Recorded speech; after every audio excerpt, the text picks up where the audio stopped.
Tonight, you will hear from the candidates for the Half Moon Bay City Council. Half Moon Bay now has district elections. This means candidates are elected by district instead of at large. There are 2 candidates for 1 seat in District 2. There are 2 candidates for 1 seat in District 3. The term of office is for 4 years. This event provides a nonpartisan setting for voters to hear the candidates for your 2 districts in play in this election cycle. You may ask a question that is pertinent to your district, but we will have all the candidates answer the questions because, after all, if they are elected, they're going to be working as one governing body.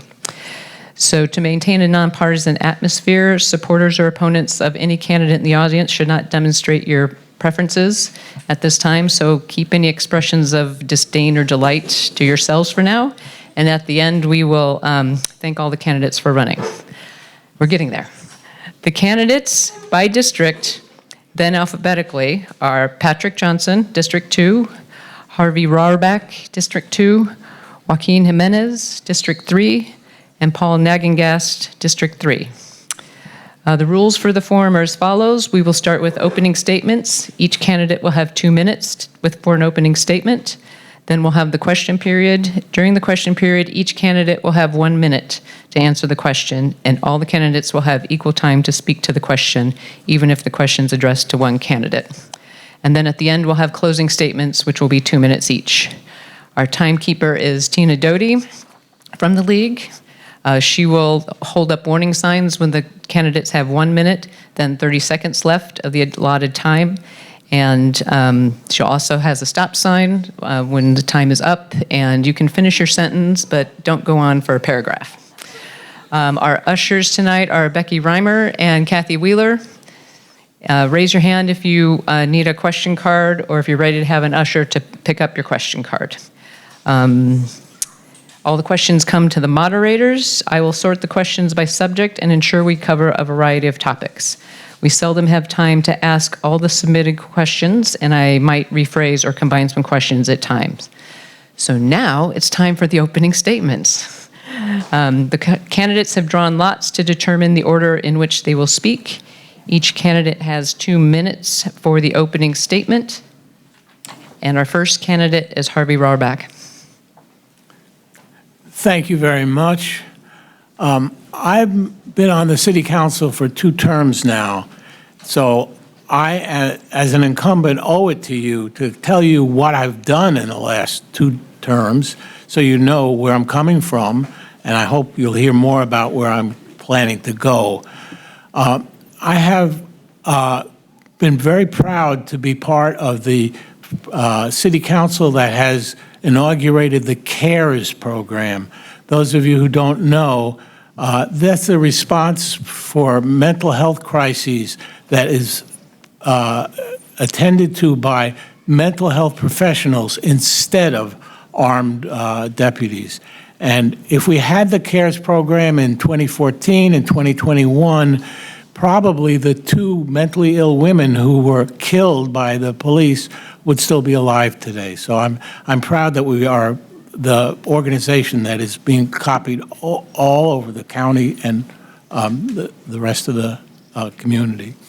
I'm also proud of the environment work that we have done. Those of you who've seen the west of Railroad planned unit development know that it's a beautiful area, and we need to protect it from development, and we're doing that, and that's not an easy thing to do. I'm also a member of, on the board of the Peninsula Clean Energy.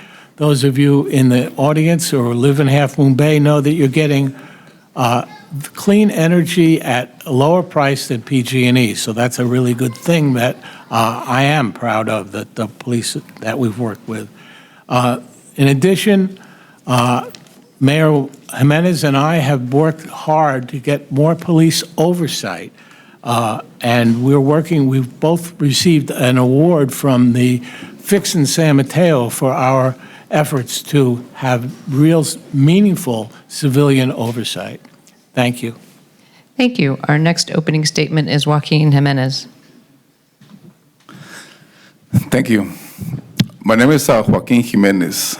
2014, I made a decision to run for City Council.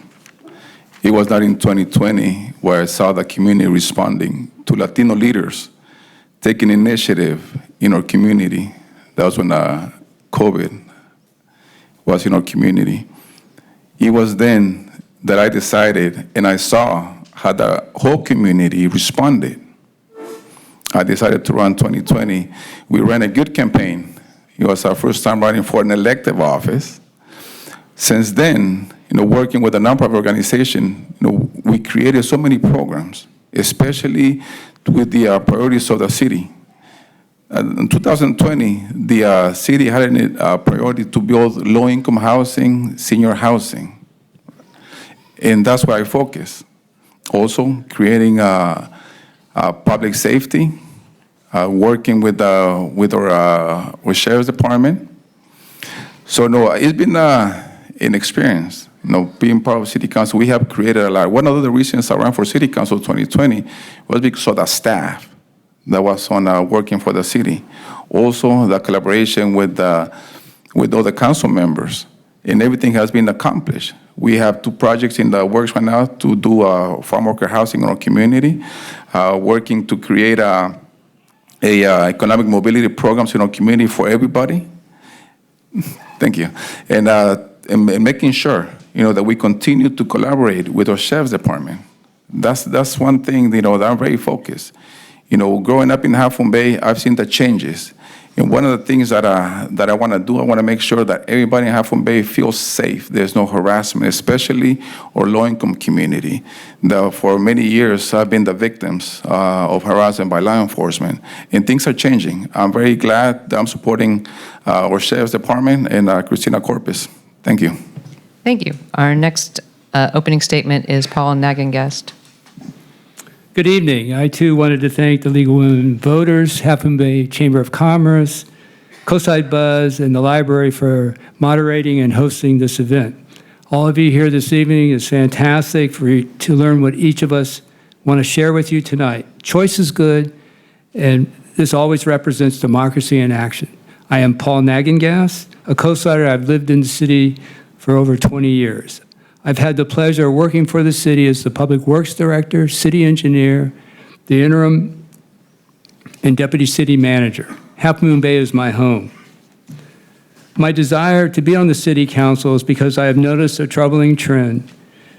Whether it's feedback on the recent Kelly Avenue project or input on the housing element document, it feels as though the concerns of residents are not being heard. I believe this needs to change. I believe I can bring a different perspective to the council with experience working for the city and being a longtime resident. I can directly relate to my fellow residents' concerns, daily challenges, and their viewpoints. I set a goal early on to graduate from college, but my parents were unable to support those efforts. I have worked as a short order cook, dishwasher, janitor, garbage collector, and had numerous paper routes in those years. In the end, it took me 10 years, but I finally got a degree from the University of Maine. I can relate to hardships, but also know how to set a goal and remove obstacles in the way. I offer my leadership, experience, and commitment to ensure open and respectful communication so that everyone impacted by important decisions can have a place at the table. Thank you. Thank you. And our final opening statement is Patric Jonsson. My name is Patric Jonsson, and our family came here in '66. I was born in Sweden, and I'm an immigrant here, and I just got my citizenship fairly recently, within the last 15 years or 20 years or so. I moved from Belmont to here in '89, so I've been here like 35 years, and my first place that I bought was my first, affordable home, if you would, because my father said this is the best place you can go, and it would be a nice place to live, and he was right. So I bought over at Amesport Landing, and a few years into the development, we found out there was a lot of structural defects, which I brought forward to the board, and they said, we need you on the board, because I'm the one that found them and brought it to their attention. And then over a course of time, we won the lawsuit, and it was millions of dollars, and we redid the whole Amesport, the siding. We did all the membranes.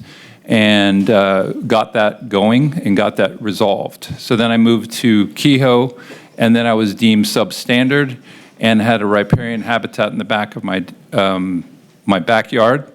And the city said, you can't develop anything in your house. You can't even put a doghouse back there. So I fought the city with a grassroots organization and fellow neighbors and fellow substandard people, because we were deemed substandard, and we got that resolved. And that led into being on the Planning Commission for 8 years, and I learned a lot from that, and I appreciate being here tonight. Thank you. Thank you. All right. It's time for the questions. If you haven't written a question and would like to do so, just raise your hands and our friendly ushers will help you get a card or pick up your questions. Each candidate will have 1 minute to answer the question. I will vary the order in which the candidates are called on to speak, and we'll go from there. The first question, I have a few of them about the budget. What is your plan for addressing Half Moon Bay's fiscal deficit? Another voter put it, should the city tighten its belt and stop spending, or keep spending and hope the deficit goes away? So what is your plan for addressing Half Moon Bay's fiscal deficit? And we'll start with Joaquin Jimenez.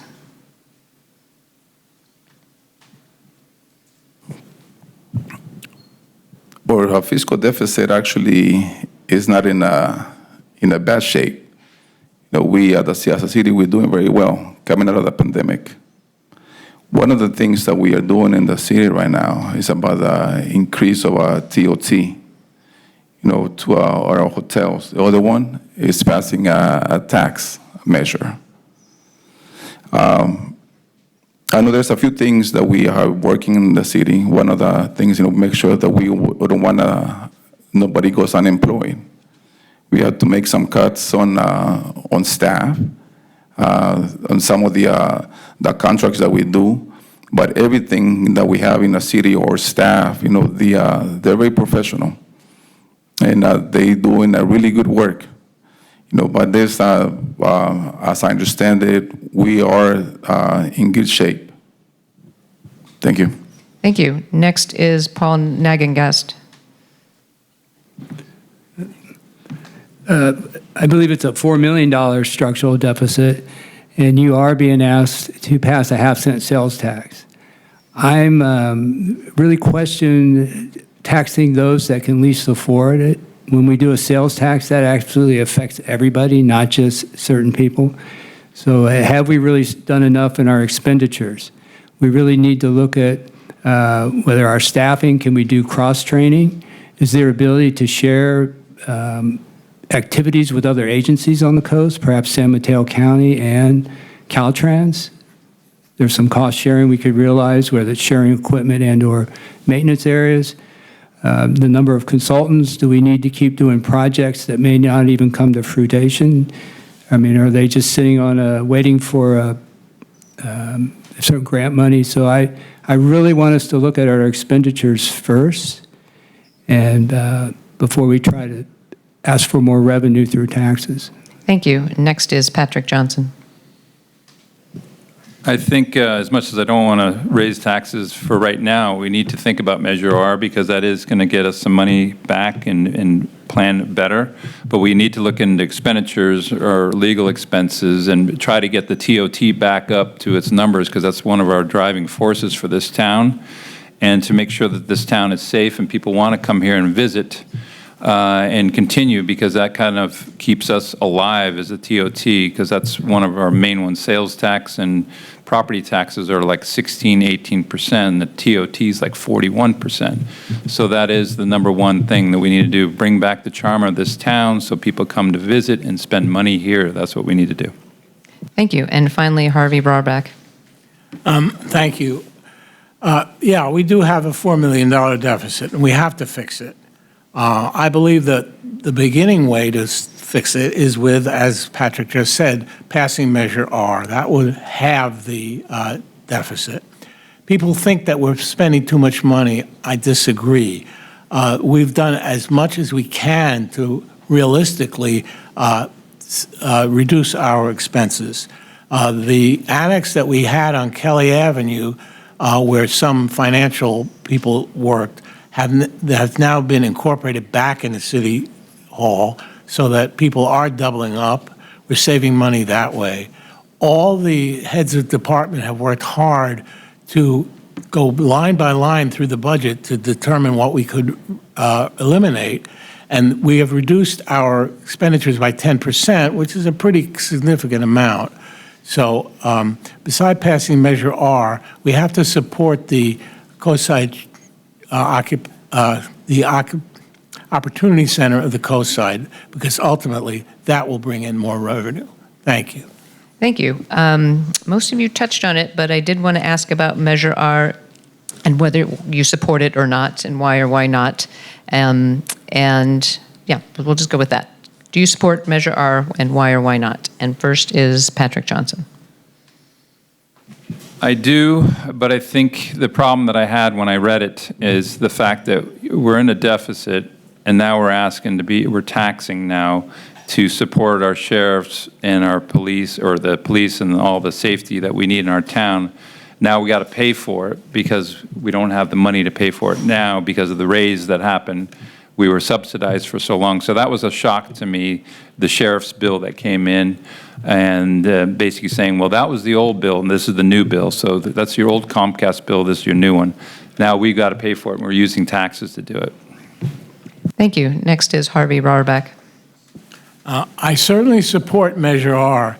In the past, I thought that sales tax was regressive, but in this particular case, the majority of the sales tax is paid for by non-Half Moon Bay residents, and the sales tax is not on food or drugs, so it's not that significant. A half-cent raise is not a big deal, in my opinion, but it will raise $2 million, which I think is really important.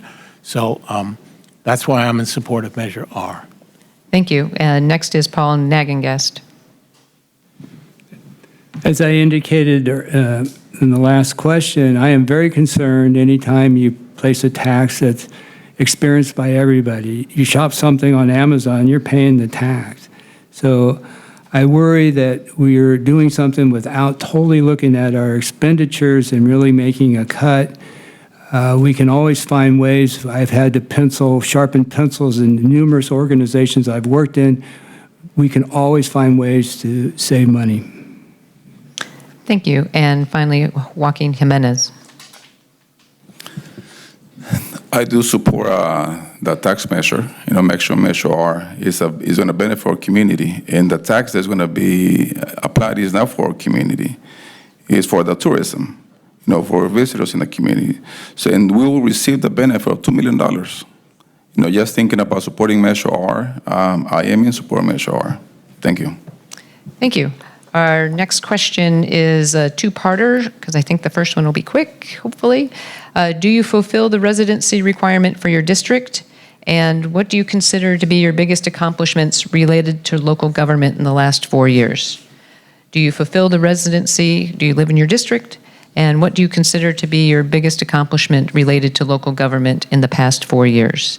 And we'll start with Paul Nagengast. Hello. As I indicate numerous times, I live at 229 Valdez Avenue. I've lived there for 20 years. It is in District 3. The last 4 years, I have over 30 years of government experience. I also work as an advisor for a consulting firm where I've worked with the city of Foster City on a levee improvement project. As you all had a chance to walk their levee trail along San Francisco Bay. I was part of that in the last few years. And lately, I've been very active trying to work with City Council to get some improvements done related to Highway 1 safety. Thank you. Thank you. Next is Joaquin Jimenez.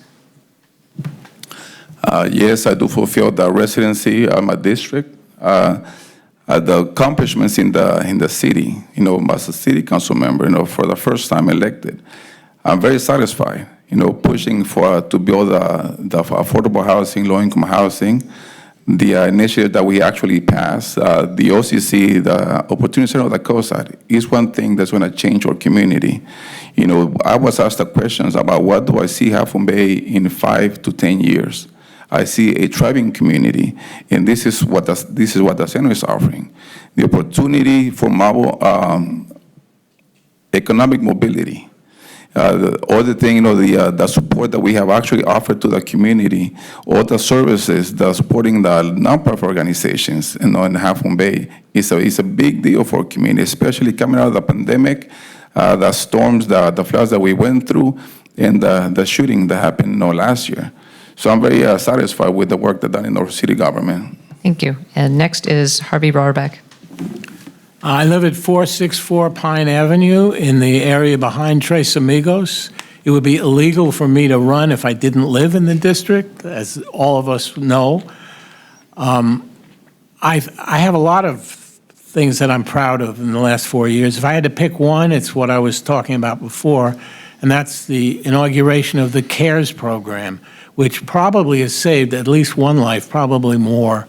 It's a compassionate way to have policing so that mentally ill people are treated with dignity and not put in handcuffs and freaked out by the police coming with arms. So if I had to pick one thing, that would be it. Thank you. And finally, Patric Jonsson. Patric Jonsson, I live in 431 Kehoe for the last 29 years or something like that, yes. And my accomplishments are resolving the substandard issue, resolving the riparian habitat and the ditch issue, meaning I was the first frog wall and basically got signed off because of it. Dealing with the Cunha School, a pathway that we did, and I got people to support me for Donuts and Dads Days. We got a pathway there for the kids to be able to cross. I have a child in a wheelchair, so that was big for me to make sure that kids and disabled can do this. And got speed bumps and stop signs installed in Casa del Mar for safety. Thank you. Our next question is about housing. With the rising cost of living in Half Moon Bay, what policies do you propose to increase affordable housing options? And I also had a question about rental prices being high, so I'll bundle that in. With the rising cost of living in Half Moon Bay, what policies do you propose to increase affordable housing options and specifically rental costs? And we'll start with Harvey Rarback. Housing is definitely the biggest problem for many people in all of California, all of Half Moon Bay, all of San Mateo County. We have our highest priority on the city council set by people who came to our priority settings to encourage affordable housing. So the projects at 880 Stone Pine, 555 Kelly, there's a couple more which I can't talk about, but which look like very possible coming to fruition. So we need to build more affordable housing to support our low-income workers, our farm workers, our essential workers, and the city council is doing everything it can to support that, and I'm in full agreement with that. Thank you. Next is Patric Jonsson. We definitely have a problem, and we have a problem in San Mateo all over. I have technicians that work for me that can't even afford to live in this area, and basically I'm losing technicians because it's so expensive. And so that's also in this area, and that means people, not only farm workers and retired farm workers, we're talking everybody. We're talking kids that are moving out, small families that are getting married and trying to get established. We don't have housing, this socialized kind of housing. It could be for anybody, meaning if you need it, we should try to build it, and we should make it available and have that on the horizon. Thank you. Next is Joaquin Jimenez. We're in crisis. We need affordable housing here in our community. We have been needing affordable housing for several years. There's a report that came out 2016 about the need of affordable housing. A lot of groups came together, but nothing was done. 2019, collected signatures to make sure that we asked the city to actually approve rent control. Years before that, it was the gentrification. A lot of our community members were being evicted. 2018, over 50 families were evicted. We are in need of affordable housing in our community. That's a priority. Half Moon Bay, we saw the sites, potential sites to develop. Right now, we have 555 Kelly for senior retired farm workers, 880 Stone Pine for farm workers, and we have a few other sites, that we are working with, to make sure that we develop. We need a total of 480 units in 8 years, and we're going to make that. Thank you. And finally, Paul Nagengast. I concur everything said at the table, except a couple of things, but we definitely have housing is necessary, it's affordable for all. And those are easy words to spout out, and how do we do that?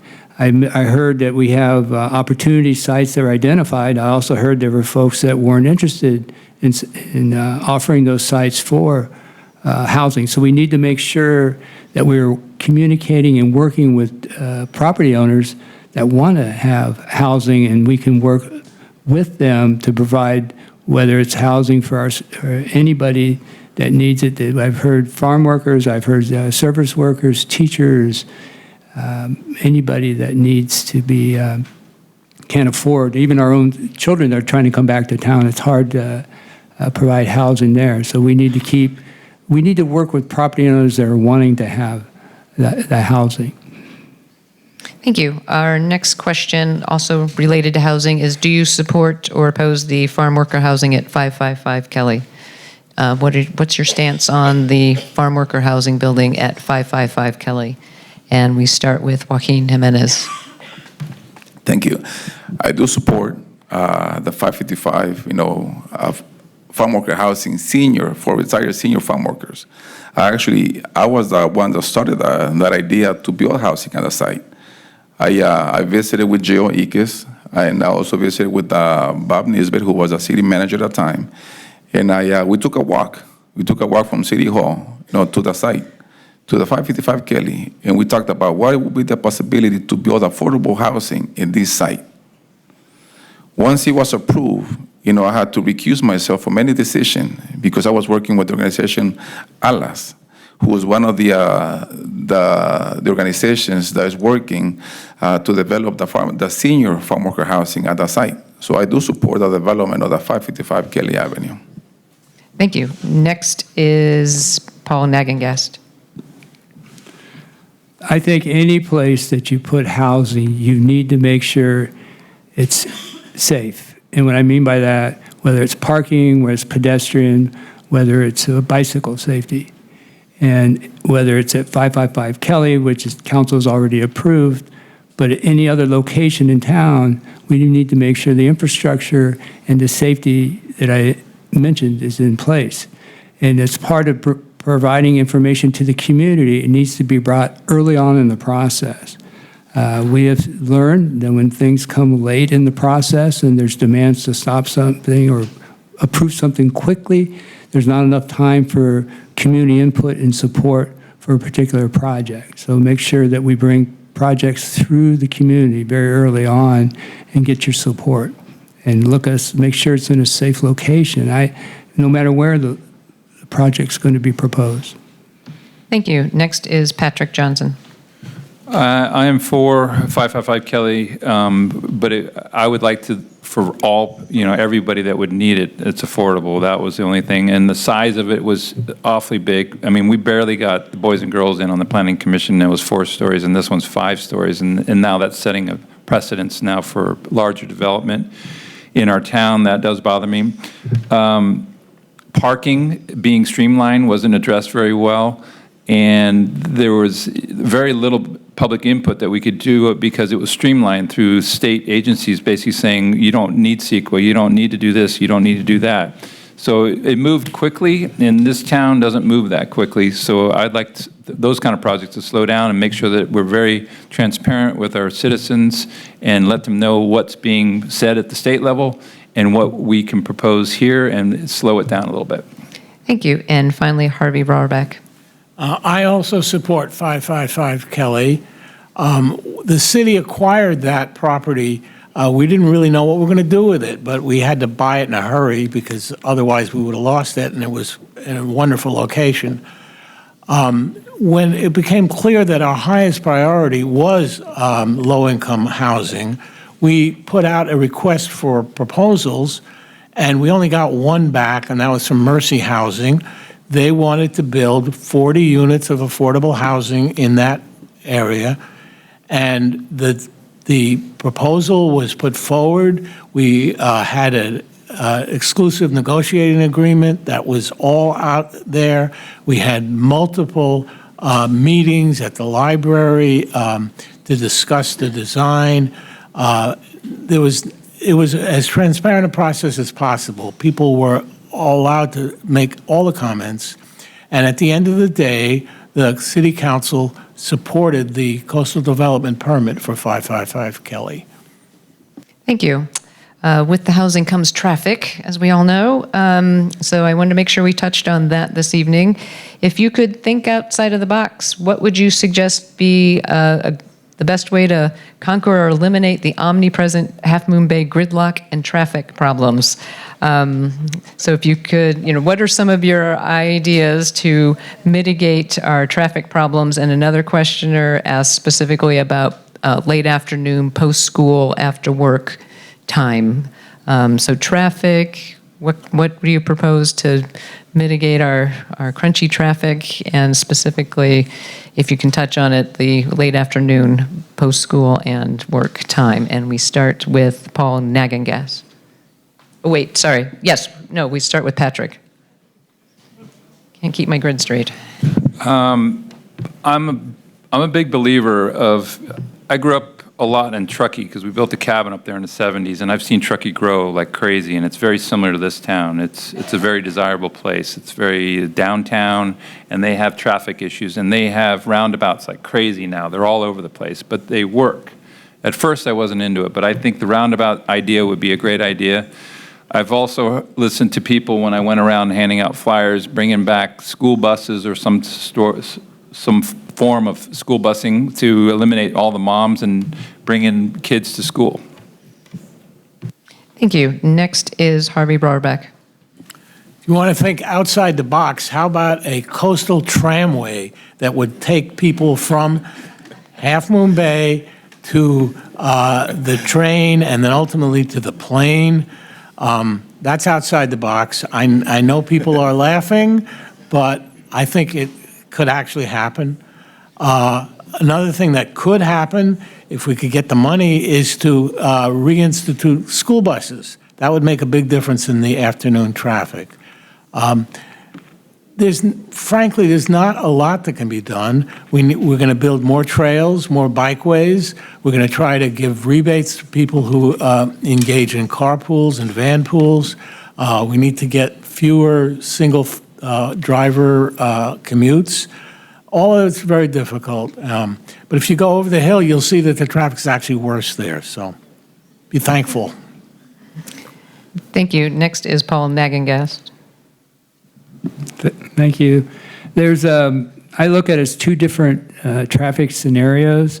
Weekend, there's typically the tourist traffic that's coming over the hill in the morning and then back over the hill in the late afternoon, evening, which that traffic is going to happen no matter what we do. We have something very attractive here at the beach. So I believe we need to have trails, bikeways in place so folks can move around when these happen on their weekends. None of us want to drive a car on a Saturday or a Sunday to go grab that cup of milk or that sugar that we forgot.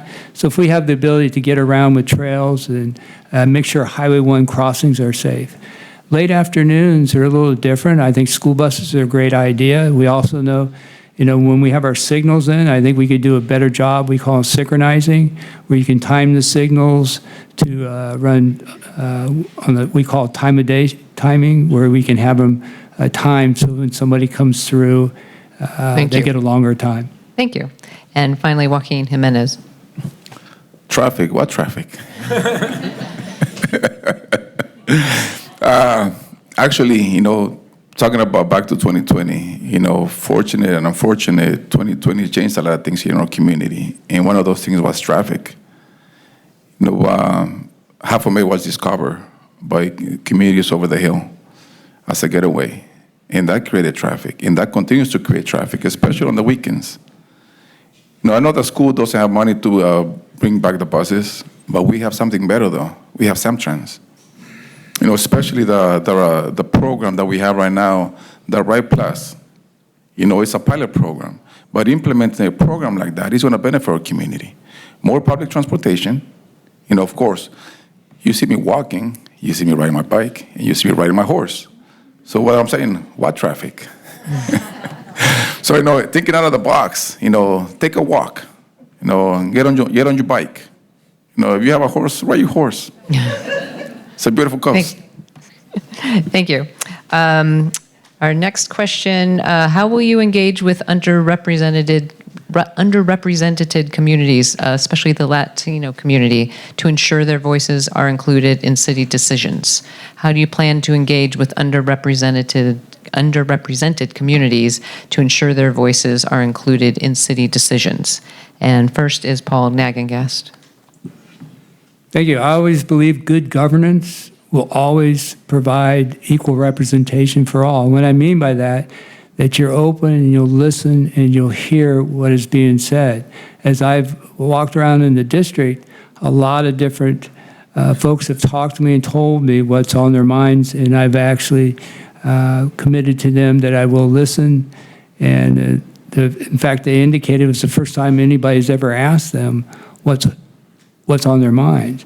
So I believe in practicing what you preach, having mechanisms for folks to come to you so you're able, whether it's an email or whether you actually go visit block neighborhood parties to find out what's going on and to bring that to the council. That's how I make sure that we would be representing everybody. Thank you. Next is Joaquin Jimenez. Well, let's see, how to represent the whole community, the Latino community. Before I got in city council, 1/3 of the population was not being represented. 1/3, that's a lot. That's one of the reasons I joined city council. That's why I ran 2020, to make sure 100% of our population was represented. In city council right now, I'm the only council member that actually speaks Espanol, baby. So it's very important to understand not just the language, but also the culture, to be able to listen about the changes, about the needs. There's a lot of ideas coming from our Latino community that were never heard before. Now you see, at every city council meeting, we have more Latinos speaking up. We have people like Carolina, like Rocio speaking up about the needs of the community, about what's going on, especially about housing, about living in crowded homes. There's a representation. Thank you. And I'm here to represent. Thank you. Next is Harvey Rarback. I well remember sitting on the city council dais when Joaquin came and expressed the needs of the Latino community, and I was impressed. I really agreed with what he had to say about the needs of his community, and consequently, 3 of the city council members supported his run in 2020, and he now has a good following of people who really listen and learn, and he is part of that group. The city has worked hard to make sure that we have translation services into Spanish at all our meetings. All our publications are in Spanish. We have a number of bilingual people working on staff. We encourage people who come to the front desk of City Hall that we will listen, whatever their complaints, whether they're in English or Spanish. So as Joaquin said, 1/3 of the population is Latino. We need to support them. Thank you. And finally, Patric Jonsson. I was been going to the city council meetings, and I used to go back in the day, and then of course all the planning commission meetings. But I am really impressed with how they have Spanish interpreters and basically and even people calling in on Zoom, talking, and then doing the translation. So that I thought was awesome, and I saw that last night at the meeting. When you go to the libraries in here, you see it. There's English and Spanish. I think it's great. Everything that needs to be that's important, we need to have in both languages and make sure that everybody understands one another's needs. Thank you. Our next question is, offer a brief description of how our city council makes decisions. What's your view on how our council makes decisions, and how would you improve it if that's needed? So let's have a brief description, your view of how city council makes decisions, and if you think it needs improving, how would you improve it? And we'll start with Harvey Rarback. The city council deliberates about issues. We have a agenda that's published at least 72 hours in advance. The public knows what we're talking about. We can't collaborate prior to the meeting, but during the meetings, we have back and forth discussions. Sometimes minds are changed. We listen to the public. We have public input, public forum at every meeting. I know on a number of occasions, people who have spoken have influenced what I had to vote on. So it's a transparent process that allows the city council to talk to each other as well as the public about what the needs of the city are. Thank you. Next is Patric Jonsson. As a planning commissioner, that was something that I felt was important, that you are listening to the people at the podium. That was very important, but also listening to your fellow commissioners at that time. And without violating the Brown Act, being able to talk to one and exchange views of what, basically, if somebody was opposed to it and then you were kind of for it, and listen to the middle line of what might draw you over that side. I thought that was important. So engagement with fellow council or commissioners is very important, but without violating the Brown Act. Thank you. Next is Joaquin Jimenez. Making decisions, city council is not easy. We have to get our information sources from different, from everywhere. We do receive emails from the community. We do our own research. We see an agenda. We read the staff report. We also go around our community. You know, during our meetings, we listen to make a better decision for everybody. Let me give you an example. When we're talking about electrification in Half Moon Bay, I was for it. I'm for electrification in Half Moon Bay in our community. But I had to make sure that the grid was ready to do that in our community. We were losing power every so often. So I went and spoke with several electricians in our community. Do you think Half Moon Bay is ready to go all electrical? And they said no. There's no way Half Moon Bay will go all electrical. So that was part of my research. And that was took me to make a decision. Thank you. And finally, Paul Nagengast.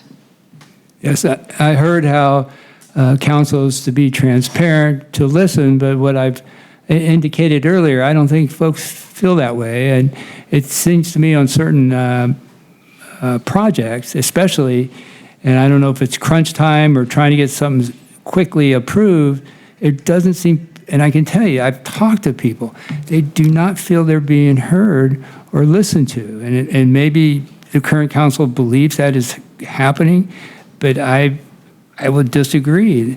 And that's why something I think is important that I am able to hear and listen. I want to bring that to the council. I walk out there. I hear what folks are saying. I know you have your buddy you talk to and you don't do a Brown Act, but I think decisions are preconceived and they go through and are being approved without folks having a chance to say a word. Thank you. We have time for two more questions because our time's a little tight this evening. I had several questions about Arleta Park, so I'll ask one about Arleta Park. This resident, I assume it's a resident who asked the question, believe it appears neglected.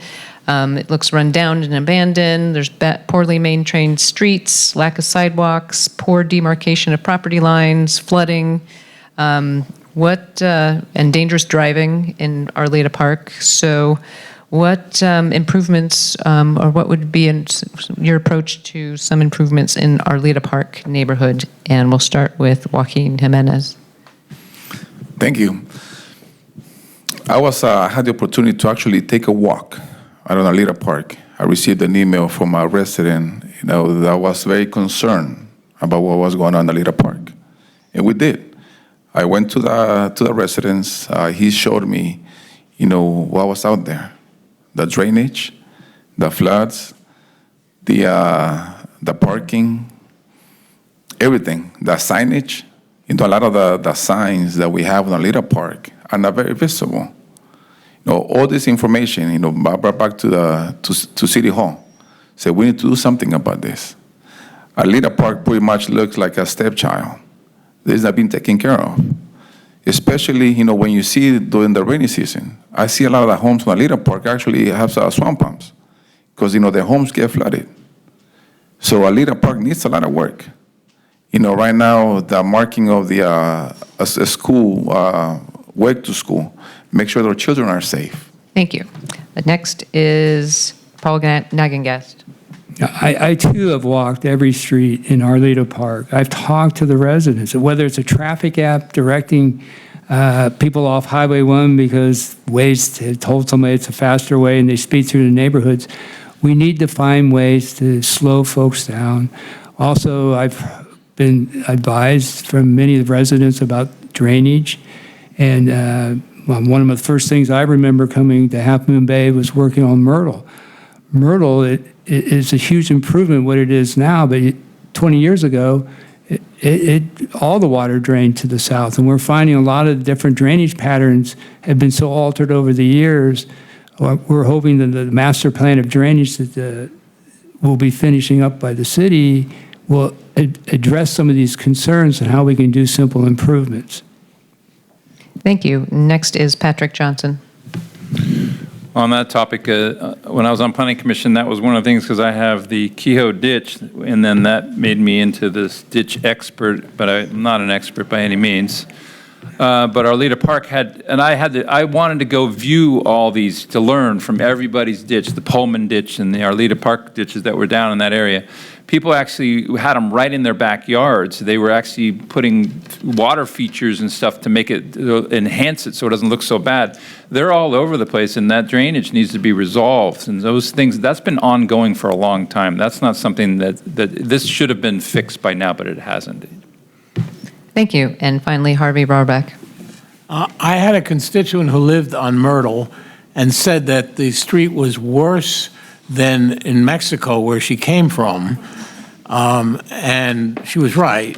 There's been a lot of work, believe it or not, to improve some of the streets, but I agree with some of the comments about speeding. We need to stop people from speeding so much, especially on Poplar. The complete streets, which is halfway done right now on Poplar, is going to introduce speed bumps. It's going to make it harder to evade going side to side. So we need to enforce our speed limits and really get that going. So I think that's one part of Arleta Park that could be improved. Thank you. And our last question is essentially about your priorities. What is your signature issue? If you had a magic wand and you knew you had 100% chance of success to change a city policy, regulation, land use plan, or spending priority, what would you do and how would you do it? So what's your signature issue? If you knew you had a magic wand and 100% chance of success to change something, a city policy, regulation, land use plan, spending priority, what would you do and how would you do it? And we'll start with Patric Jonsson. Oh man, the magic wand question. I like this. Wow. Thanks, voters. That's an interesting one. Number one, I'd like to basically like the historic sign coming out of or leaving up to 92 there. It says visit historic, and then it's broken. There's nothing there. I want the town to look beautiful again. I don't like the unhoused in our riparian areas having fire parties and doing whatever they do in there and junking up. I'd like to bring back our town and the charm and the look so we can get the TOT back is my magic wand. All right, thank you. And Harvey Rarback, what's your signature issue? I have many, but if I did have a magic wand, I would love to get a regional comprehensive stormwater plan that would deal with the erosion and flooding, which is terrible in this town. It's affected Oak Avenue, it's affected Moon Ridge, but that's just the beginning. If you went to the city council meeting, you would have heard about the flooding on the Roosevelt Ditch. We need this comprehensive plan. The city is working on it. It's going to be very expensive, but it's going to be much more expensive if we didn't deal with erosion and flooding. So that would be my one magic wand that I wish I could wave. Thank you. And next is Paul Nagengast.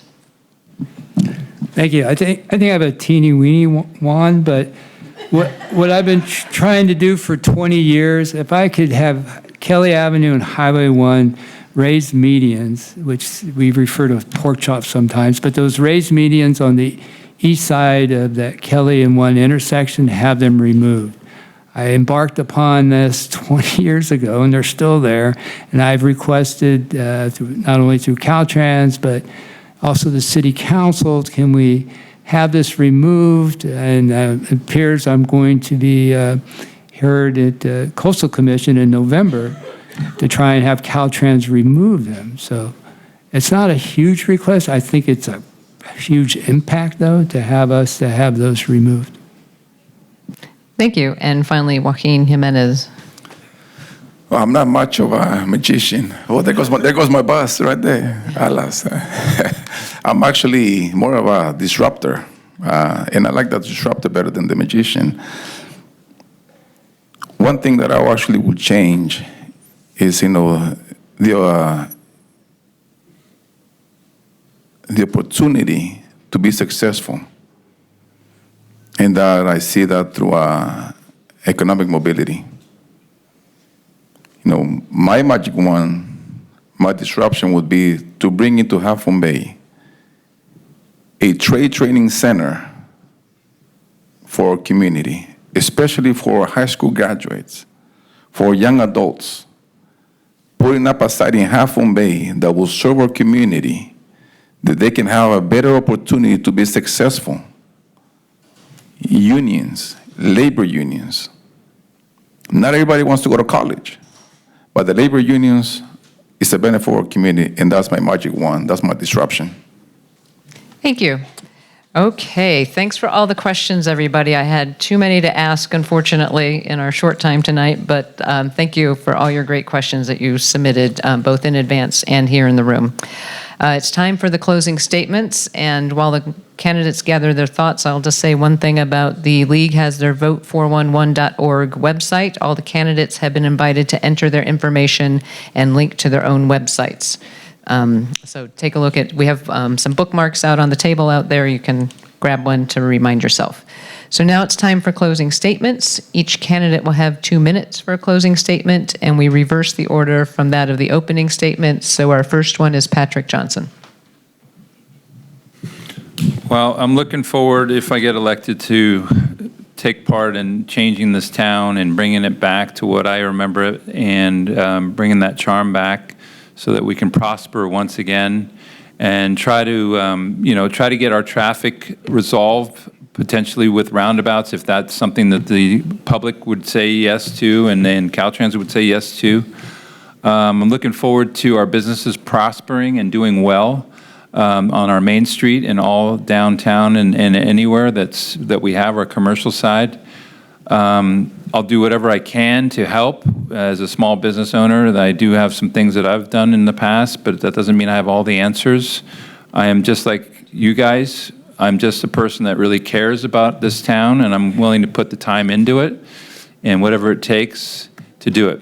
Thank you. Thank you. Our next closing statement is Paul Nagengast. Thank you, everybody, for being here this evening. You've heard from us on a variety of issues that you believe are important to the city, not just now, but also for the future. You may not have known who I am, or you did, but you just couldn't recall who I was. And we may have crossed paths at the grocery store, the Coastal Trail, maybe even a HMB club or AYSO soccer game. But now you see my name and face is pretty much around in District 3. I invite you to stop me and say something to me when you see me walking around in the district. And just an FYI, I just got a new dog, so you're going to see more of me walking around in that district. My door-to-door journey through District 3 and spending time with you this evening has been an amazing and enlightening experience for me to be able to discuss issues with you. You're very passionate, and you're also very compassionate. I have learned we may not agree on all issues all the time, but I think we've all agreed on one issue, that Half Moon Bay is a great place to be. I believe by providing competent governance, we can engage in a collaborative communication and move forward together. In closing, I'm humbled you will consider me to be your city council member to voice your concerns as we move forward together. And I thank you for your time tonight and wish you all the great rest of the evening. Thank you. Our next closing statement is Joaquin Jimenez.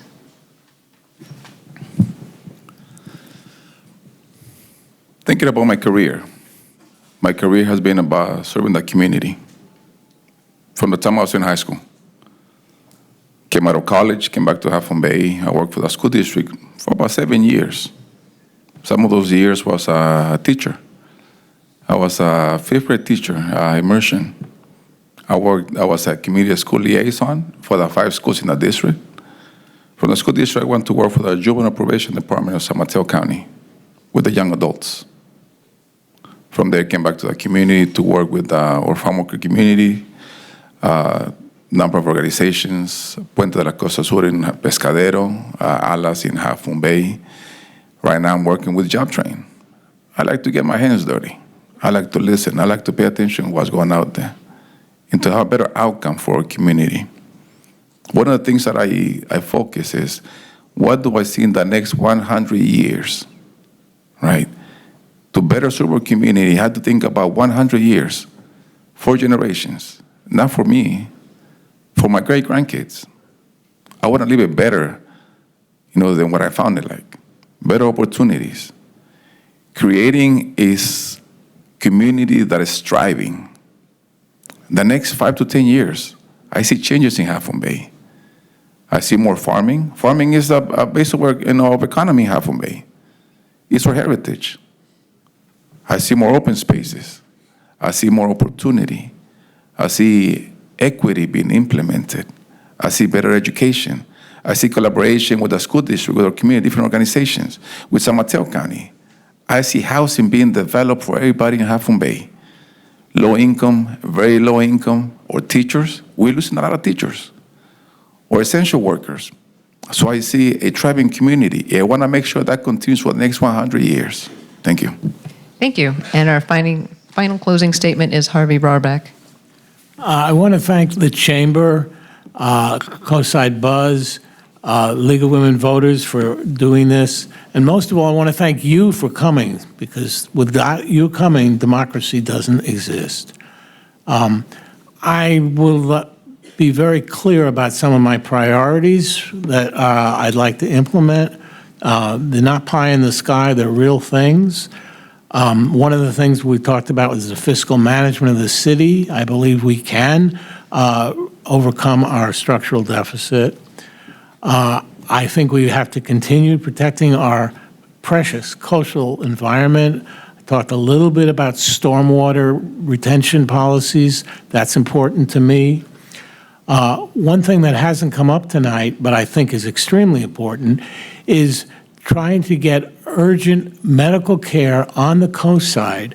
We've worked with the age-friendly community in the city. So we're going to have a community event on October 29th, 6 p.m. at the Oceana Hotel. Please come if you care about medical urgent care on the coast side. It's really important. We need a big turnout there. Lastly, I want to improve our resiliency on the coast side.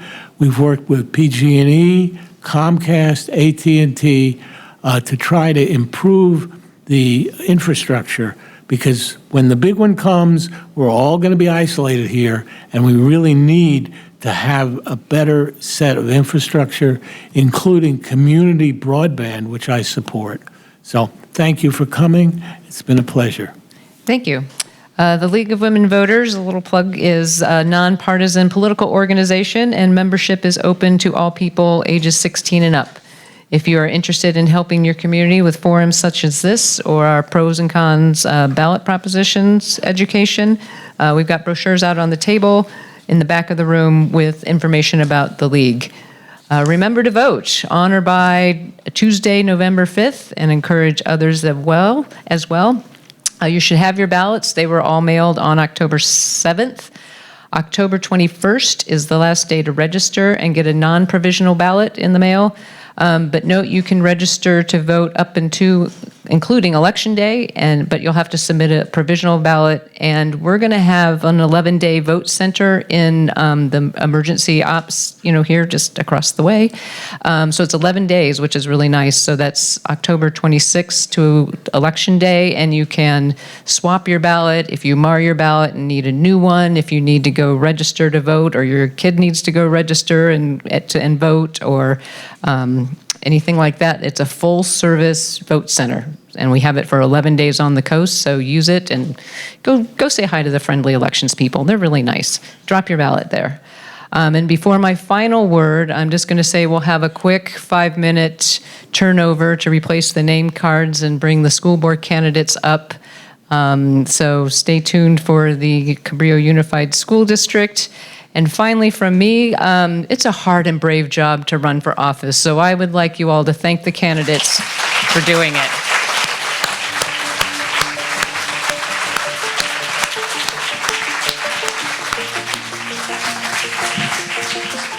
Thank you.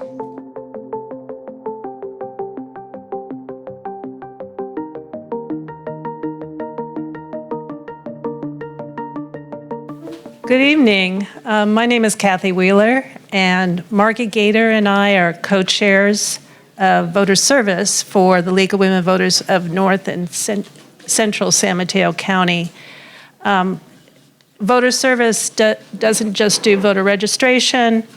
We also, the League is also famous for its proposition pros and cons. It's another thing that we do. There's information about the pros and cons on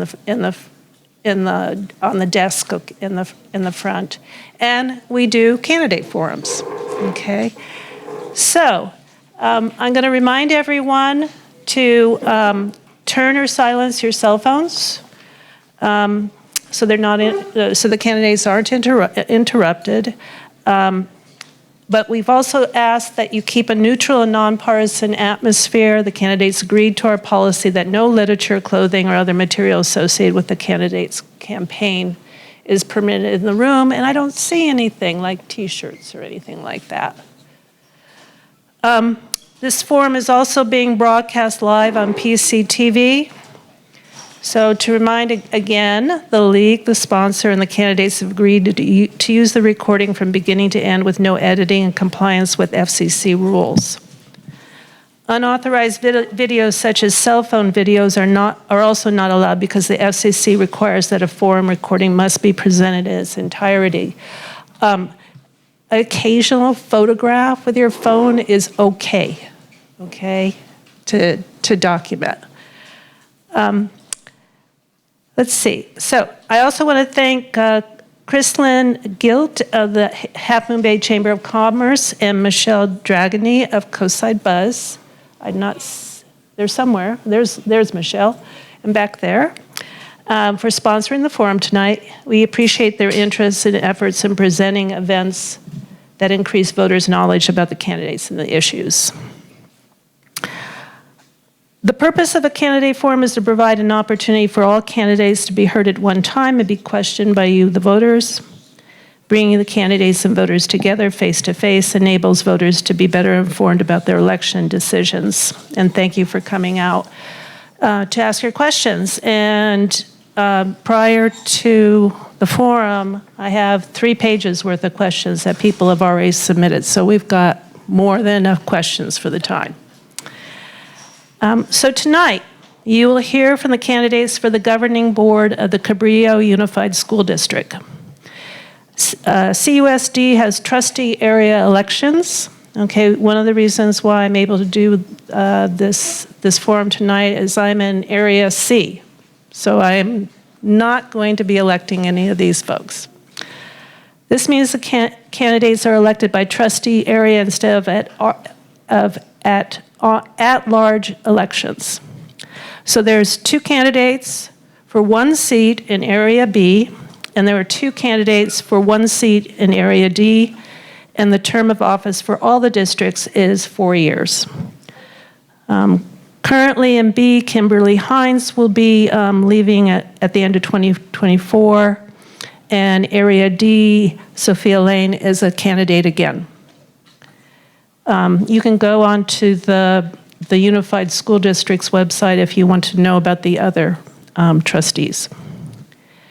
This event provides a nonpartisan setting for voters to hear the candidates for all the areas. You may ask a question that is pertinent to your area, but we will have all the candidates answer the question.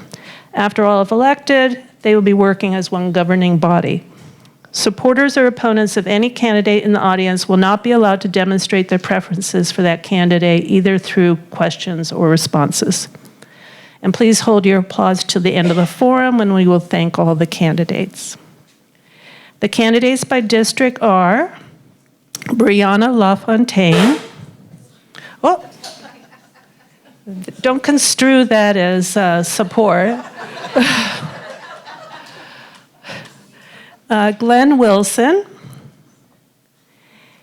Pete Cerneka, and I pronounced it right, yes? And Sophia Layne. The rules for the forum are as follows. We're going to start with opening statements, and each candidate will have 3 minutes for an opening statement. Then we'll have a question period, 1 minute per question. Margie was able to get through 10 questions, I think she said, and I'm anticipating 9 or 10. And all candidates will have an equal time to speak to the question, even if the question is addressed to only one candidate. And then we'll have closing statements, which is 2 minutes for a closing statement. Our timekeeper is Tina Dowdy, who was the previous timekeeper. So for the candidates, she's going to hold up warning signs when the candidate has 1 minute, then 30 seconds left of their allotted time for opening statements. For questions, the candidates get a 30-second warning. Okay, and as Margie told you, 30 seconds for the questions is the same at the beginning and the end. At the end of the time, the timekeeper will hold up the stop sign until the candidate stops speaking. And, finish your sentence, but if you want to go for a paragraph, I'm going to say stop, please. Okay. We do have a couple of ushers tonight. We have Becky and Margie's in the back. So if you have a question, ask them for an index card, and they've got pencils as well, and then they'll bring them up to the front. So we don't have anybody reviewing remotely tonight, so we don't have the questions online. I will sort the questions by subject and ensure we cover a variety of topics. Because I've gotten questions ahead of time, I've already done most of that, but I'm also correlating. Oh, we've got lots of audience questions too, so I'll be correlating those questions with the ones I've got. All right, so we're ready for opening statements. And let me make sure, oh good, we're about 5 minutes ahead of time, that's good. So 3 minutes, and before we started the forum, the candidates drew poker chips with numbers on them, so it's a completely random order. And we are going to start with Pete Cerneka. Good evening. My name is Pete Cerneka. I want to begin by thanking the organizers for tonight's event and for all of you for being here. It's not easy to carve out time for something like this, but it's very important. So thank you very much. Over the last couple months, I've had the unique opportunity to meet dozens and dozens of you as I have gone door to door, met you at Cafe Society, or bumped into you at the soccer field or the beach. And you have shared your stories with me about our schools, the good, the bad, your hopes and dreams and frustrations. And the takeaway that I have from that is that we live in a truly amazing community. It's a community that has embraced my family through thick and thin and inspired us to put down roots here. It's something you feel when you come over the hill back to Half Moon Bay. We are a community where neighbors help neighbors. We support our local businesses and nonprofits. We coach our kids' Little League. We serve on various oversight committees. And we are a community that deserves exceptional schools. Not just schools that are a little bit better than surrounding districts, but schools that truly provide a first-rate education for all our kids.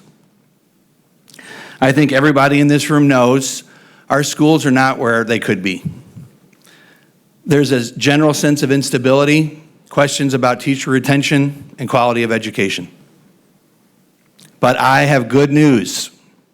We have the resources in the community to improve our situation. My platform is simple and focused on utilizing the resources we have at our fingertips right now to improve our situation. And I look forward to talking about some of those ideas with you here tonight. Thank you. Thank you. Next will be Sophia Layne. Good evening, everyone. Thank you so much to all who helped make this activity happen tonight, and for all of you for being here. I'm Sophia Layne, as many of you know. I'm a longtime Coastsider. I've been here for over 22 years. My kids have gone through the schools from Hatch to Cunha to Half Moon Bay High School. One is at Pilarcitos now, the other graduated. My background is in biotech. I spent most of my career at Genentech Roche doing global drug development and commercialization. I switched gears in 2016 to leverage those professional skills for my community because I felt like I needed to give back and I needed to spend some more time with my family. So it was a good opportunity for me. And since then, I've been privileged to work nearly full-time on the Cabrillo USD board and related advocacy ever since. I'm really proud of our district's work building up early childhood education and college dual enrollment, as well as career and technical education pathways. Getting a U.S. Green Ribbon Award for our environmental sustainability work, both in operations and in curriculum. Navigating the pandemic and its aftermath, and laying the foundation for our future with our first ever student-focused strategic plan, and so much more. Over the past few years, I've been climbing the ranks of advocacy at the county and state levels for our community, currently serving as president of the San Mateo County School Boards Association and one of about a dozen legislative committee members for the California School Boards Association. Primarily through this work, I've established strong working relationships and have endorsements from pretty much all of our elected officials from Half Moon Bay to Washington, D.C., working relationships with those local leaders as well as nonprofits in our Latino community. I'm also fluent in Spanish and have developed close connections with many families, students, and educators, some of which are in this room, and navigated most of my journey with my family and throughout PK to adult school and as a board member for the last 8 years. So thank you very much. I'm looking forward to tonight. Thank you. Glenn Wilson, please. Good evening, everybody. Thank you for coming. My name is Glenn Wilson. I've been on the Coastside since 1978. I was actually born up in Washington, but I don't remember that. The first time I've ever done a candidate forum was on a Zoom call where I couldn't see anybody, hear anybody, and this is a lot different. So I'm an engineer for the city of San Francisco. I have a 13-year-old that goes right over here in Cunha, and this fall will be kicking butt in basketball, and I have a 10-year-old that goes to Fairlawn View. What I bring to this table is a very diverse background. I have an undergraduate in technical theater. I worked as a sound technician for 20 years, and I switched careers to electrical engineering, which has always made for a very interesting interview when I go in there. What that says about me is that I am comfortable working with people who dig ditches, and I have quite literally pinned microphones on world leaders. I think our biggest problem in this community is not the people and it's not the resources, it's the trust. We have a hard time trusting each other and that's making it hard for people to communicate and for us to advocate as a community to get better resources, to pay our teachers, to teach our children, all that stuff. So what I do well is I get people in a room to talk, to understand each other, and to not misinterpret what's being said. It's hard when I'm on a Zoom call and I can't see the feedback from people.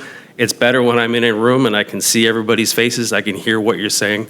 And so hopefully, if you elect me, we'll have better communication and we'll be able to improve things for everybody here. Thank you. Thank you. Next will be Breanna Lafontaine. Good evening. My name is Breanna Lafontaine. Thank you all so much for being here, and thank you for everyone for hosting this. I'm excited to be running for school board in Area B. I was born in Montara, and even though my family moved when I was a baby, I found myself back to the Coastside about 13 years ago with my husband, where we chose to start our family. We have 2 children in the district, 6th grader and a 4th grader. There was no question our kids would go to the local public schools, but I knew parent involvement would be needed to help support our poorly funded district. As soon as my son was registered for kindergarten, I jumped on the board of our PTO, parent-teacher organization, where I am now serving my 7th year, 4 of which were as president. I've also been on many district committees. This has given me the opportunity to volunteer in our schools, working closely with students, staff, and families, which has inspired me to take the next step by running for school board. I believe every child deserves an inclusive, high-quality education, and I am committed to making decisions that reflect our community's input and values. Fiscal responsibility is crucial, and I believe that thoughtful financial decisions should be informed by open dialogue with parents, educators, and community members to ensure we're serving everyone effectively. I also believe in fostering a supportive environment for our teachers and staff who play a key role in student success. They need the tools and support to help our children thrive. Open communication between the board, families, and educators will allow us to face challenges and make the best decisions for our district. With your support, I'll work to create an environment where every student can succeed, backed by thoughtful, collaborative decision-making. Thank you. Thank you, candidates.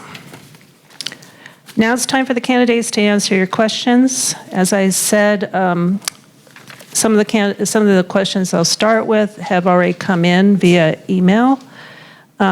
If you've not written your question, you can do it now. Raise your hand so one of the ushers can pick up your written questions. Each candidate will have 1 minute to answer the question, and I will vary the order in which the candidates are called on to speak. If a question is addressed to a particular candidate, that candidate will be asked to answer first. The other candidates may respond if they wish. So, first question. In your opinion, what is the most important role of a trustee on the governing board? In your opinion, what is the most important role of a trustee on the governing board? And we'll start with Pete Cerneka. I think the most important role for the trustee is for the trustee to be somebody who is an advocate for the community. So is looking out in every way for the kids who attend the schools and the parents who support the schools. And so the way that plays out is they need to be budget hawks. They need to be sticklers for excellence. They need to think creatively about problem solving and working with the district staff. And maybe most importantly, they have to be able to communicate all that back to the community and listen to the community and be a conduit in that particular way. Yeah. Thank you. Next will be Sophia Layne.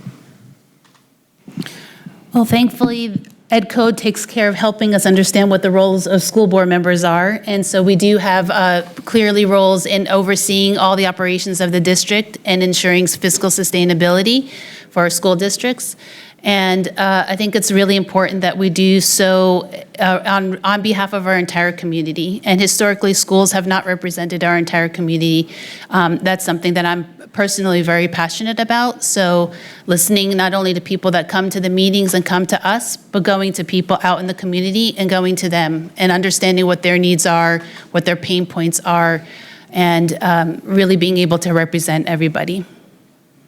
Thank you. Breanna Lafontaine. School board members are the only elected officials in a school district. And so we are the voices of the community, and I take that very seriously. I think that's the most important part, that every decision that we approve, that would be approved or made, is beneficial to our community. And I hope that every school member takes that and uses the voice of the elected and creates the school environment that everyone hopes for their kids, their neighbors' kids, their future children. Thank you. Glenn Wilson. So I've been on a couple of boards in my past. I was on AYSO as a coach coordinator in this district, and then I was also on the Coastside Children's Program Board. One thing I've learned is that board members, we act in consensus. We have to have agreement. You know, we have the power to hire and fire the superintendent, but really, we as a group have to advocate for everybody. So it's not just listening to you, but also, you know, arguing or advocating for you within the group of the board and trying to make the best decisions for everybody as we possibly can. Thank you. Thank you. On to question 2. I want you to describe your trustee area and what you think are its special attributes. What issues would you focus on for your area that are distinct from the entire district? So describe your trustee area and its special attributes, and what issues would you focus on for your area that are distinct from the entire district? And we'll start with Breanna Lafontaine. I'll be honest, I don't love this question. As a school board member, we are supposed to be an advocate for the entire Coastside, our entire Cabrillo Unified District. I am running for Area B, which is Clipper Ridge, El Granada, and East Miramar to Furtado Layne. We created these trustee areas were created about 7 years ago. Up until that point, school board members were an at-large group, and I would hope that we would continue to run in that role. So in El Granada, the special attributions is that, I mean, everything on the Coastside, it's a beautiful place. This is where we want to raise our children. This is where we hope to keep our children, to keep teachers and retain teachers here. So I'm not going to comment on El Granada specifically. We all know what each area is like, but I hope that I love the Coastside, and I hope to represent that area as a whole. Thank you. Glenn Wilson. You know, I've actually lived in Moss Beach for many years. I lived in Half Moon Bay for many years, and now I currently live in El Granada. I think El Granada is a special place on the Coastside because it's kind of the magnet that draws everybody. We've got Surfers Beach. We've got, you know, the brewery down there, a lot of restaurants. It brings in a lot of people from both north and south. We also have most of the sun, so that's kind of nice. So what that means is that we have, you know, kind of a lot of people from all the communities meeting and discussing and really kind of having a conversation about the Coastside as a whole. And so I think that's kind of what, you know, is special about El Granada. And I hope that, you know, hearing all these voices will give me a better view on how I can be a better board member. Thank you. Sophia Layne. So So I just want to echo what Breanna said about a resolution that the board took after we went from at-large elections to area-based elections in order to ensure that we were working cohesively, all in unison, for the good of the district overall and for all our students and community members. We did pass a resolution that would indicate we are working on that behalf. And so similarly, I don't feel like I have any issues particularly for any particular region because we are, even though I'd be elected from trustee area D, which is, I like to call central Half Moon Bay, or Alsace, Lorraine, northern Arleta Park, and pretty much all of downtown Half Moon Bay, we represent everybody. So I'd be representing students and community members up in Montara as much as I am down in Ocean Colony. And Pete Cerneka. Yeah, I'm going to steal Breanna's answer as well. I would say that district or area D is very diverse in terms of the people who live in the district, but that's probably not unique in terms of the other areas. And so I would advocate for my neighbors, of course, but I'm going to advocate for everybody in the same way and approach district challenges from a perspective of what's good for the district and not necessarily what's best for area D. Okay, on to question 3. Cabrillo Unified is underperforming from an education perspective and has declining enrollment. Originally, the question asked, what 3 things do you think are required to show positive progress on student performance in 5 years? Since it's 1 minute, okay. 1 or 2 things is probably a good goal here. So what 3 things or less do you think are required to show positive progress on student performance in 5 years? And we'll start with Sophia Layne.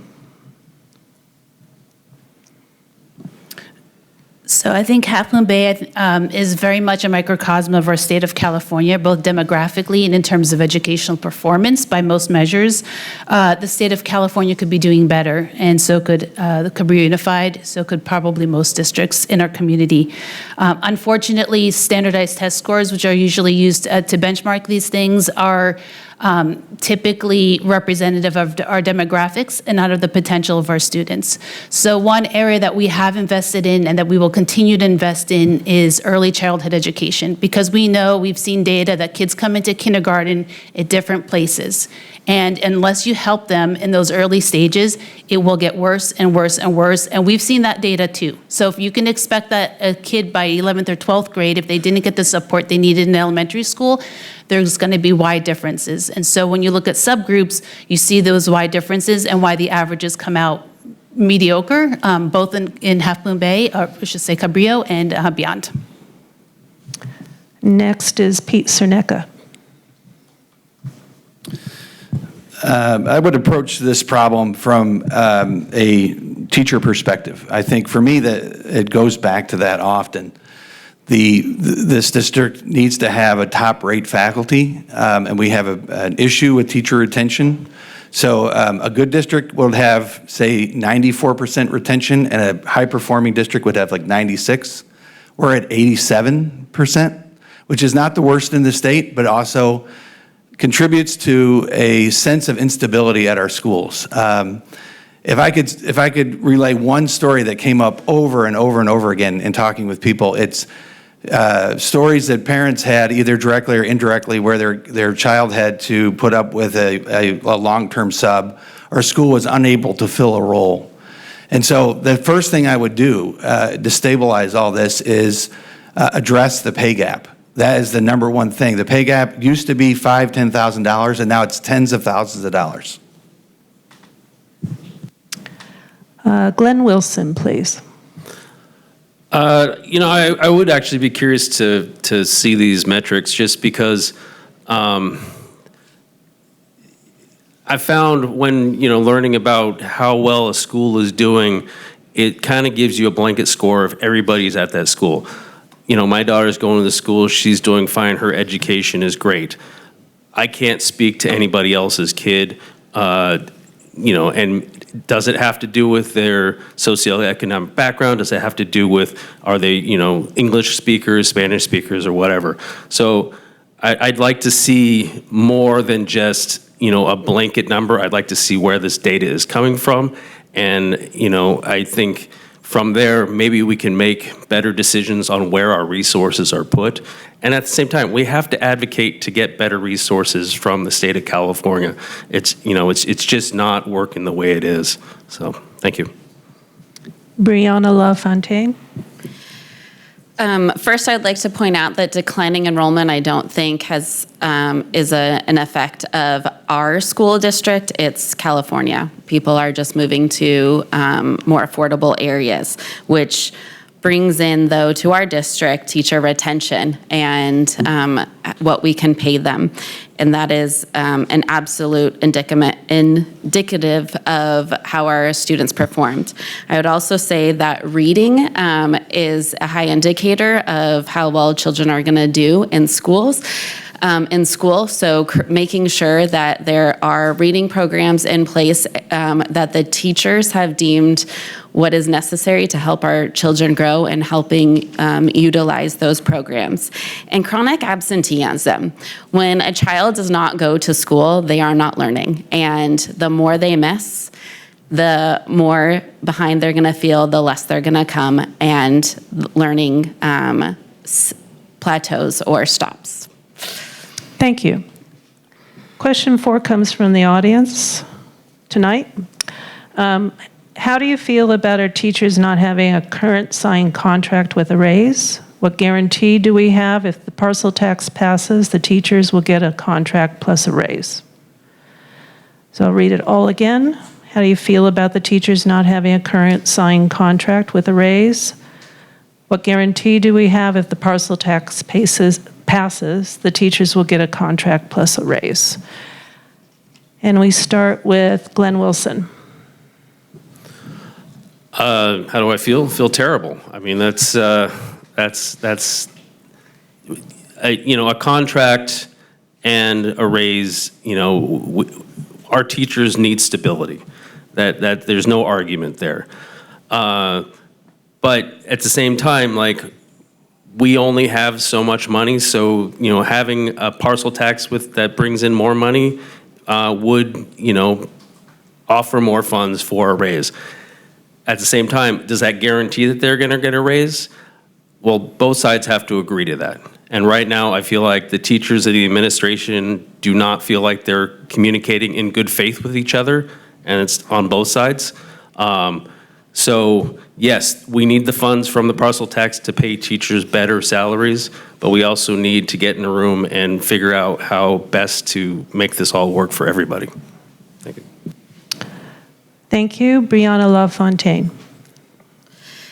I've been on the Bond and Parcel Tax Oversight Committee for the last 4 years, and I would like to make sure everyone understands that the Oversight Committee makes sure that what is being spent is legal. We are not an Oversight Committee on how to spend it.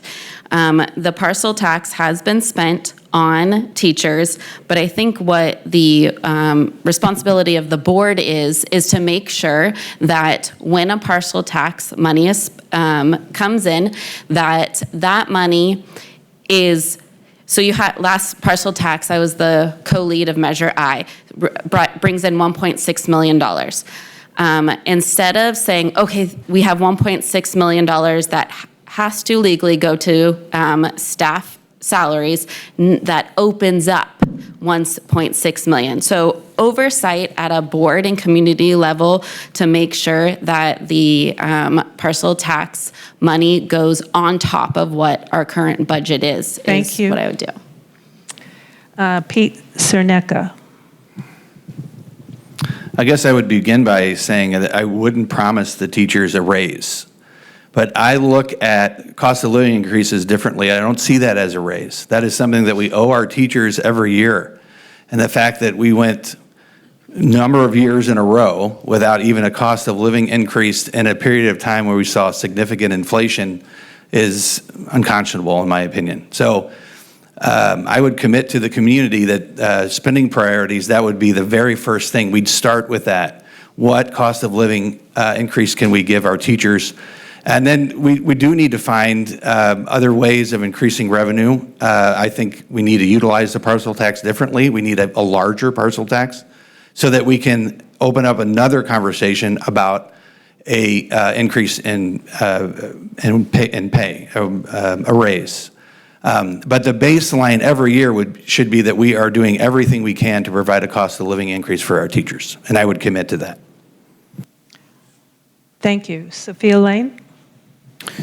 So I'm with Glenn on this one. I think it's terrible that we have another year started, and we closed the contract about a month ago for last year, where we had a retroactive 6% salary schedule increase. Unlike the fact finder's recommendation, we were unable to come to a 2-year agreement, which would have covered this year as well and given us a little bit of breathing room for everybody to not have to think about this for just like a short period of time.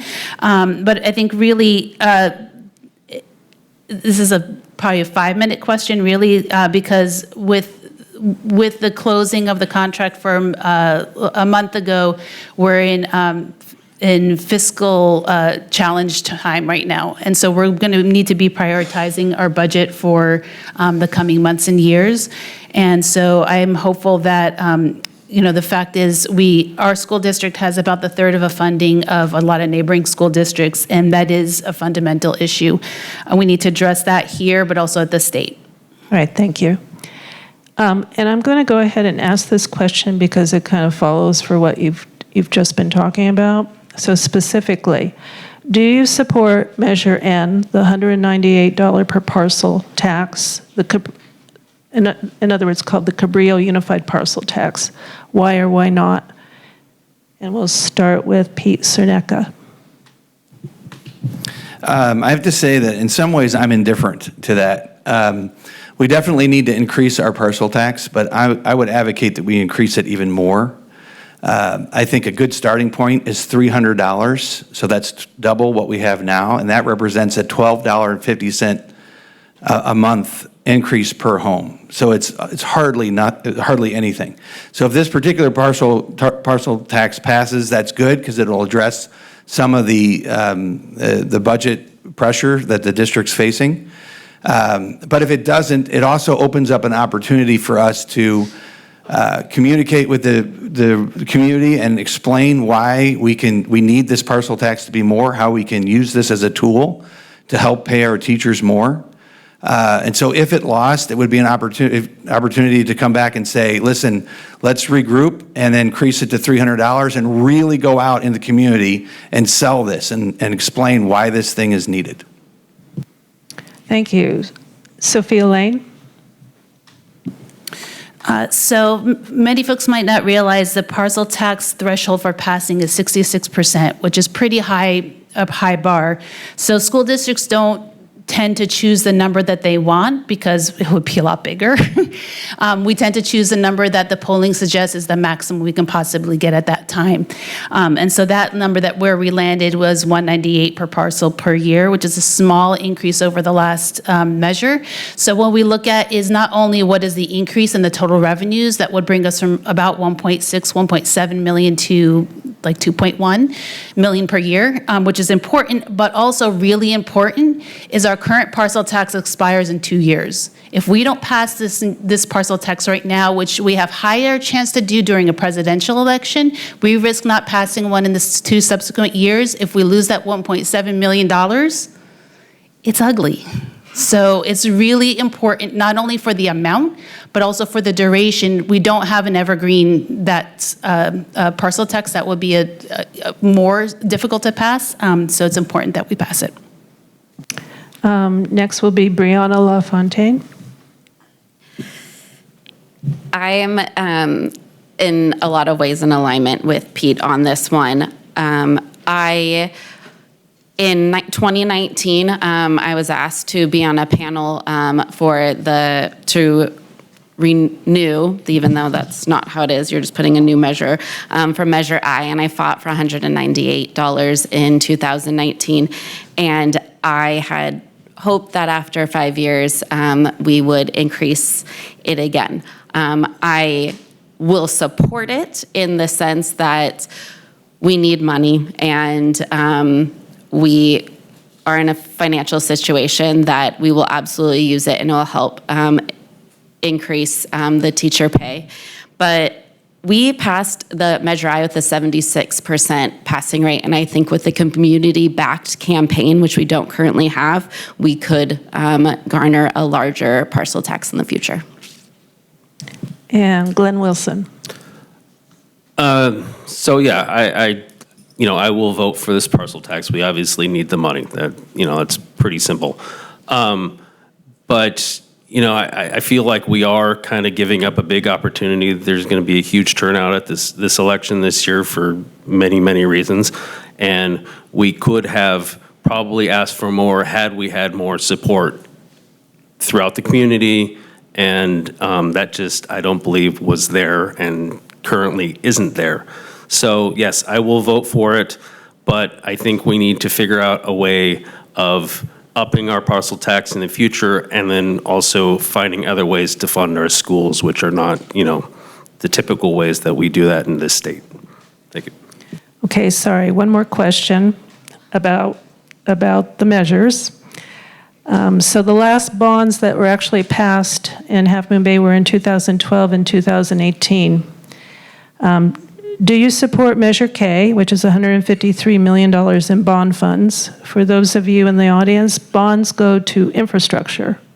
They do not go to instruction. So just to clarify that for everyone. So the question is, do you support Measure K? And we'll start with Breanna Lafontaine.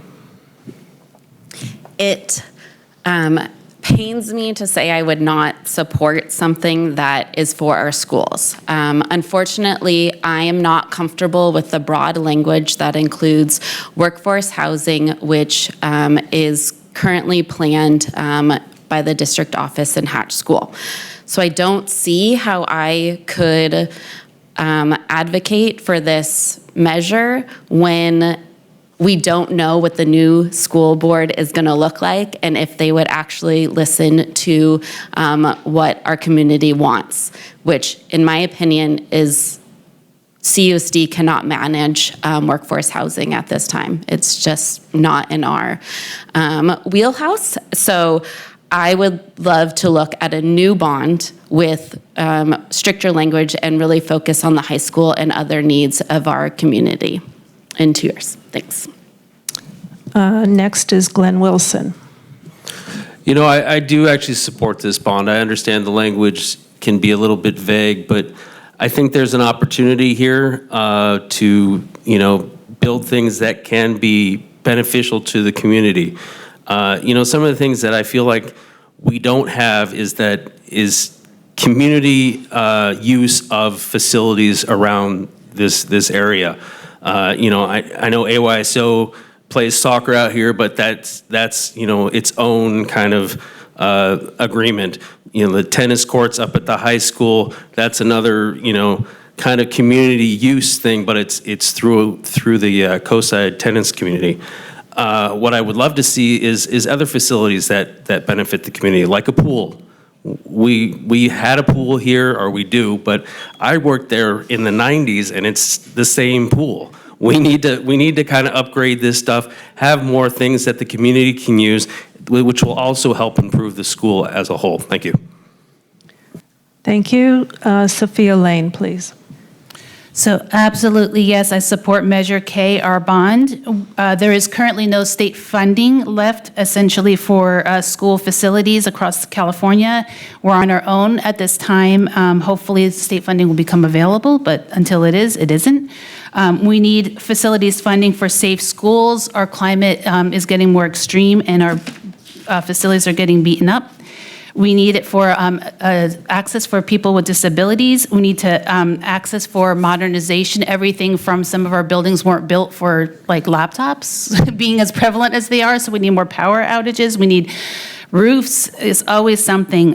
Workforce housing is part of that. Those are plans that are in the concept stage for 40 to 60 units at the district office property, not Hatch.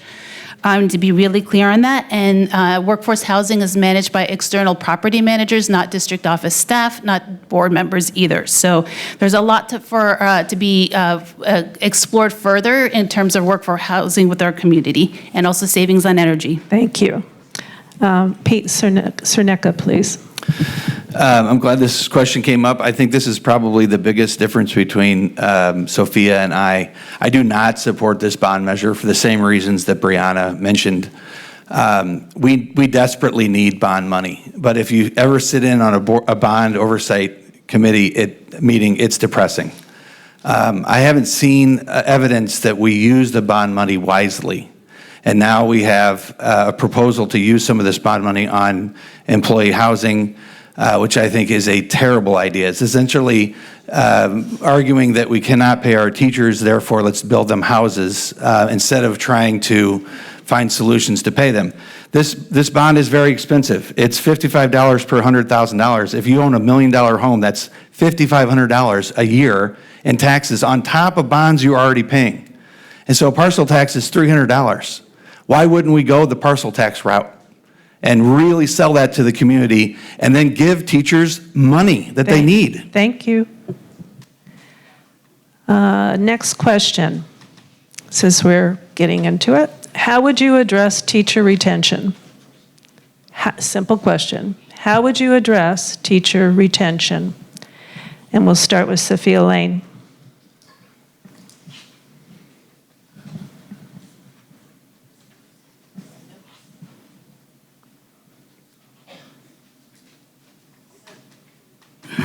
Teacher retention is an issue across our country right now. It's a tough job, and it takes its toll, and there's just not enough money in public education to pay people nationwide.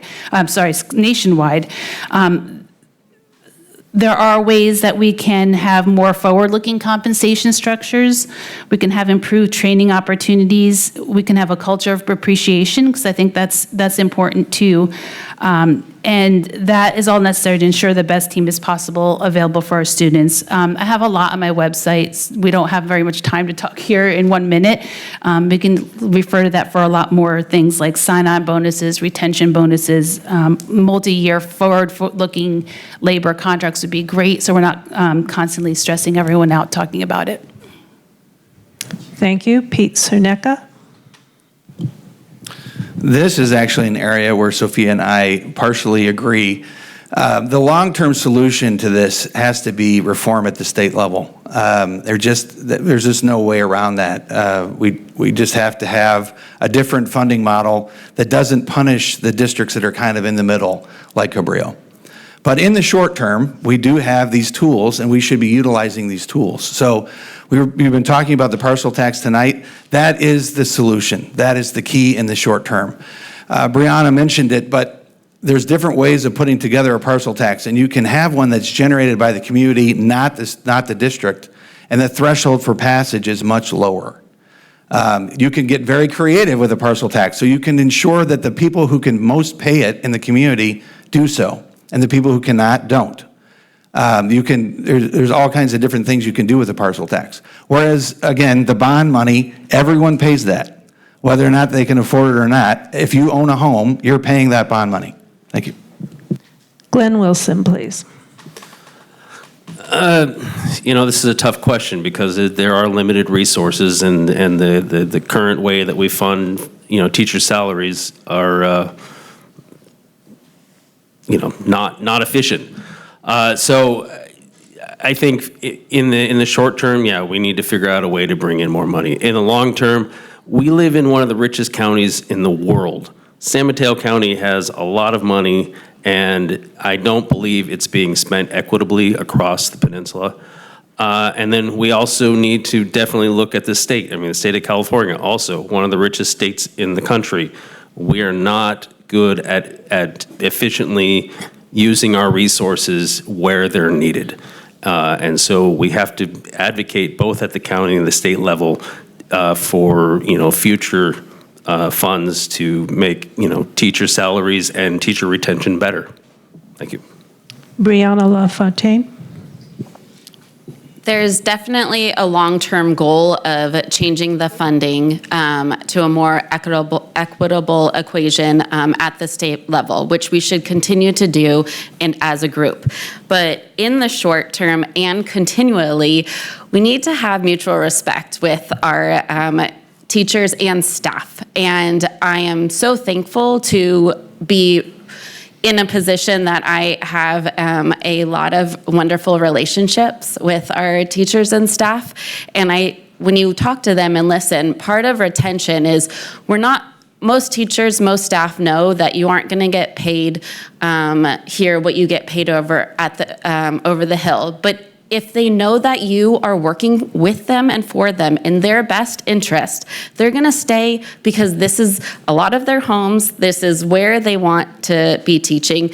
But you need to have people who are acknowledging how hard it is and fighting to make it better for them. Thank you. Cabrillo Unified is in the lower third of the San Mateo County districts for per pupil funding, as we all know.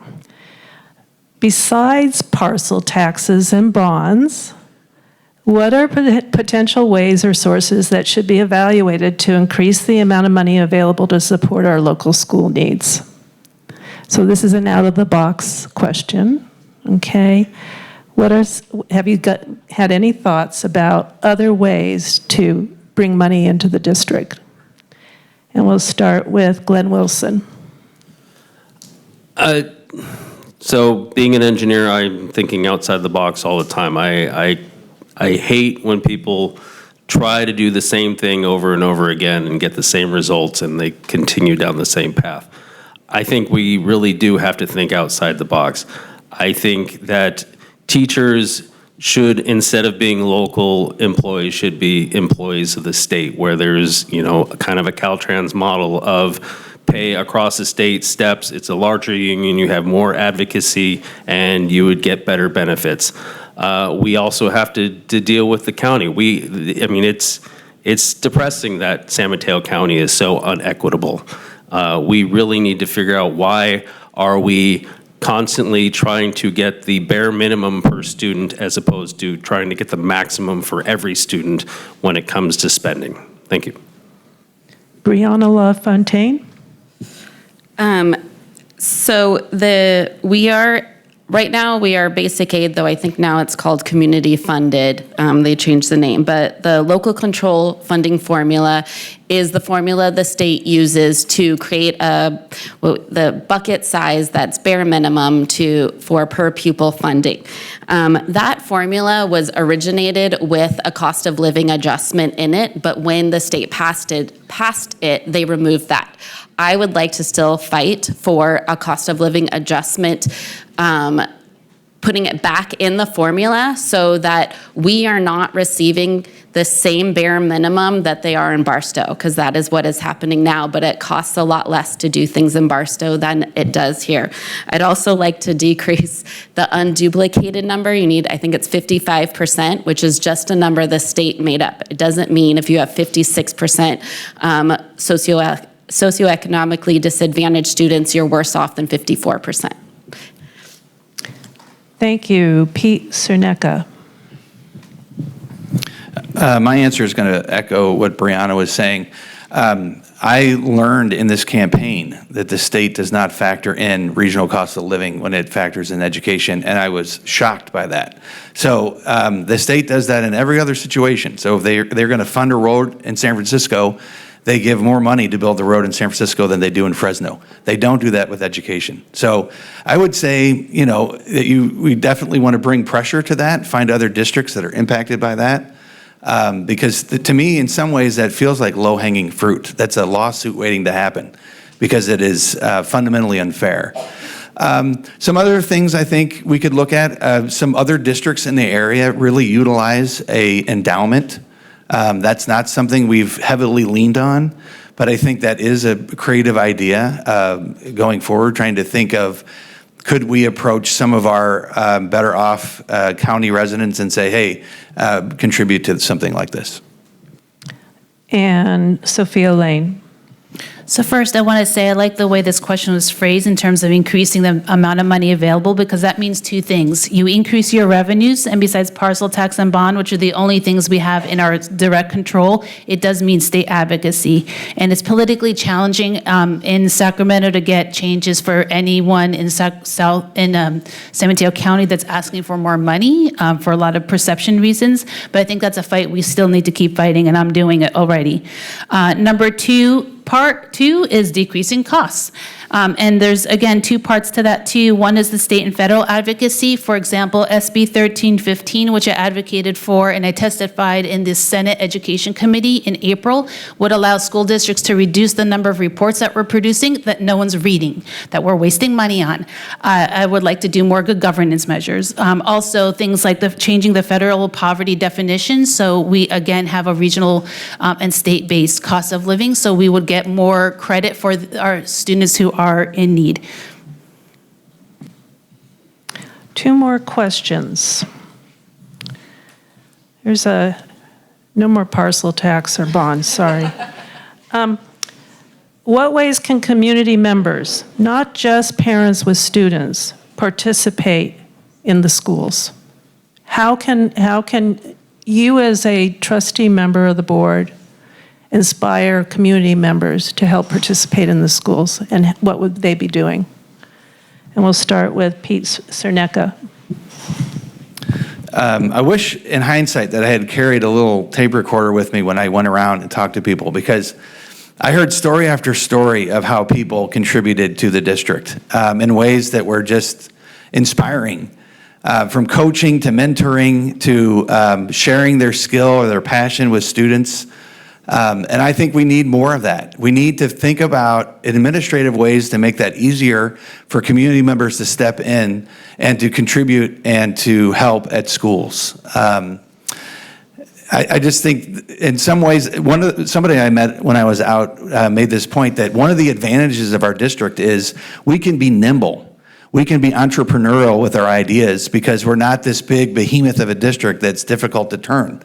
We can engage in really creative ideas around bringing things to our students, and so that's what we should be doing. We are doing that. I want to point out that it's not like that's not happening, but we could be doing more of that and streamlining that process so more people can get involved. Sophia, Layne.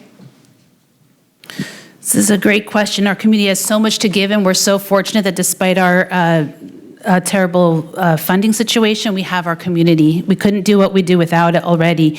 One thing that also helps us with our funding is our local partnerships, and that's through our local nonprofits, San Mateo County Office of Education as well. And I want to point out that we do have an endowment with the Cabrillo Education Foundation, and that's also critically important for us.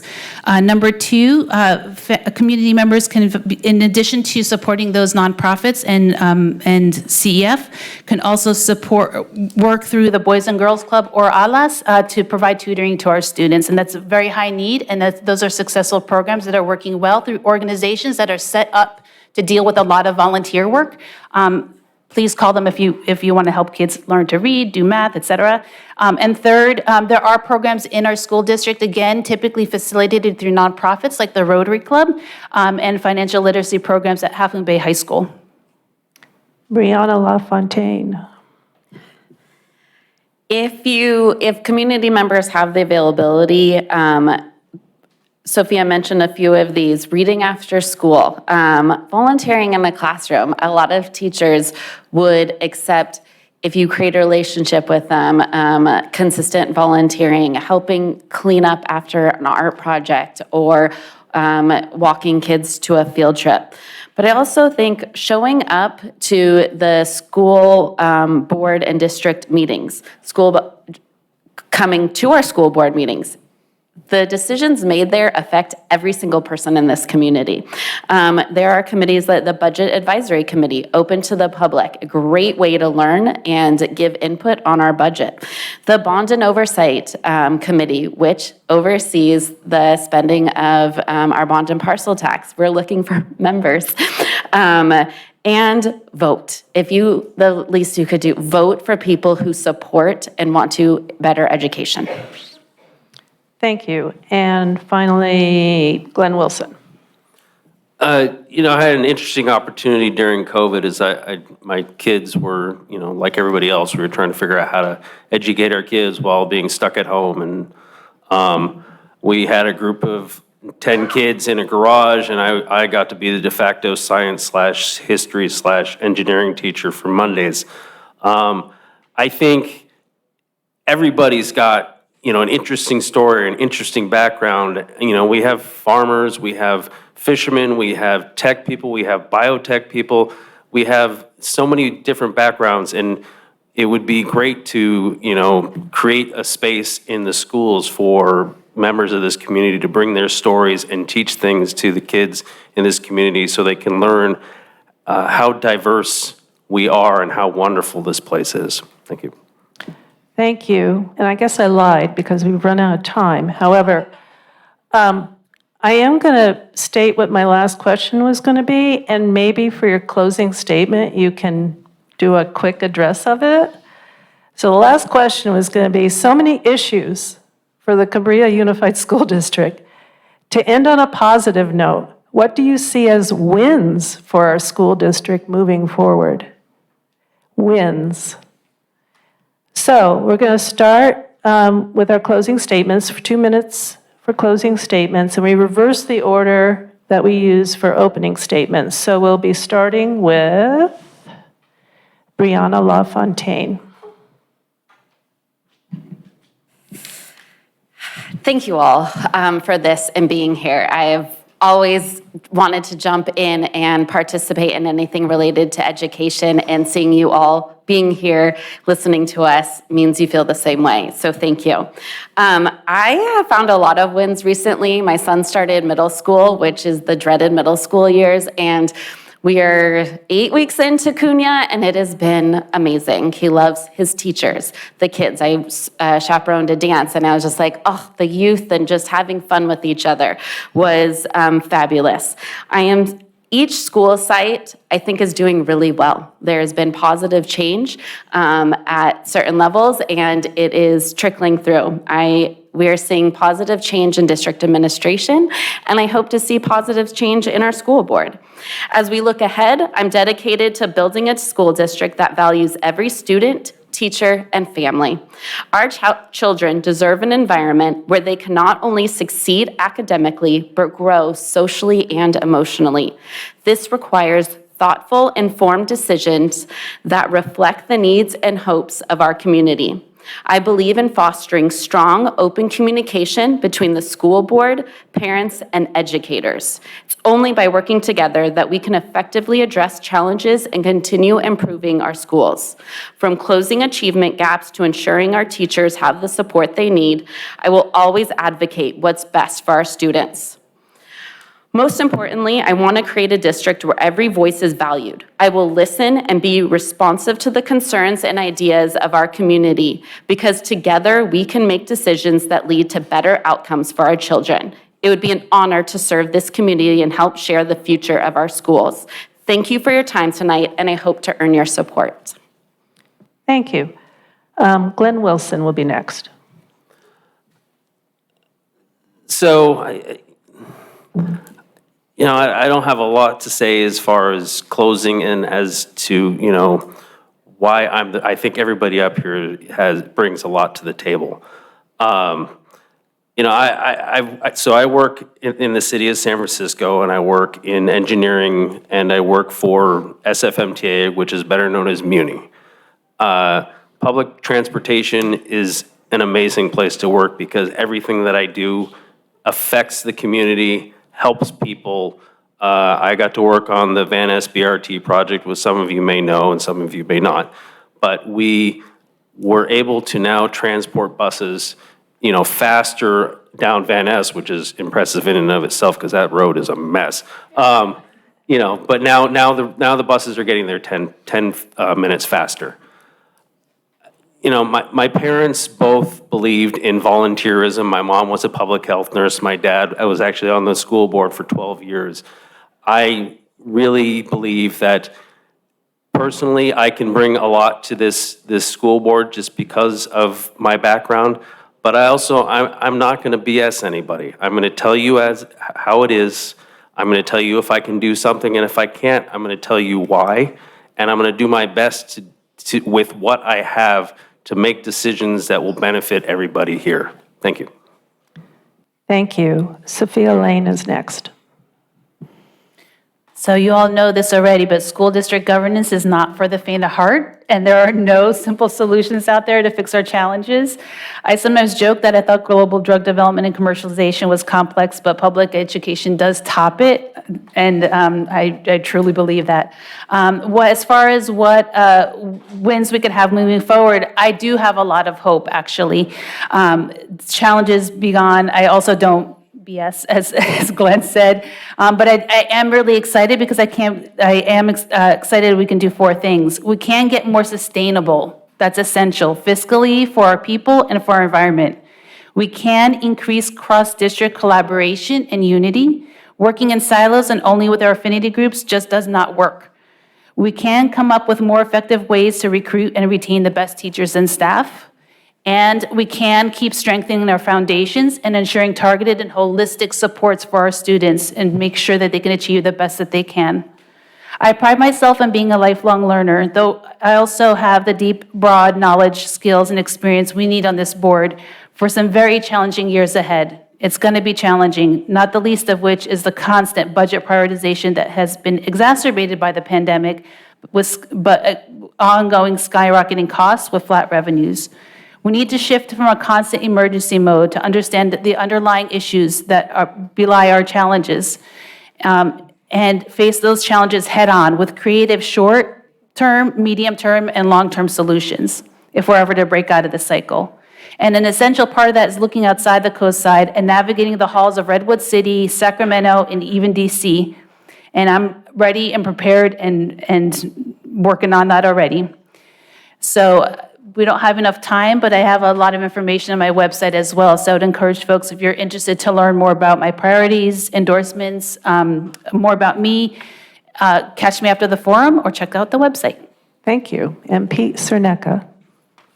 I just want to begin by saying I have 2 little kids in the district, and they're having a great experience. And so that's a positive, for sure. Hopefully that continues. I want to thank everybody up here for running. As we've mentioned tonight, it's not easy to do this, but this system doesn't work if we don't have people who step up to do it. So thank you to everybody here tonight. We have a funding problem in this district, which is impacting teacher retention, which impacts the education that our kids get. And tonight you have heard different visions for how to fund our schools and how to improve teacher retention. One vision has us borrow $153 million to in part pay for employee housing as a way to circumvent the huge pay gap that has emerged between what we pay and what other districts pay. On top of this, teachers don't want subsidized housing. They want a competitive wage. That is how we improve teacher retention and bring stability to our schools. My vision is more efficient and straightforward. We work with the community to develop a new parcel tax, one that replaces the existing tax. The new parcel tax increases revenue and earmarks those funds specifically for teachers' pay. In addition, the district needs better financial oversight and to tell its fiscal story in a clearer way. We need a new approach and spending priorities. And lastly, the board needs to work to rebuild trust with its teachers and the community that it serves. I feel like I am the candidate who can get these things done, but I cannot do it alone. If you vote for me, know that we will do this work together.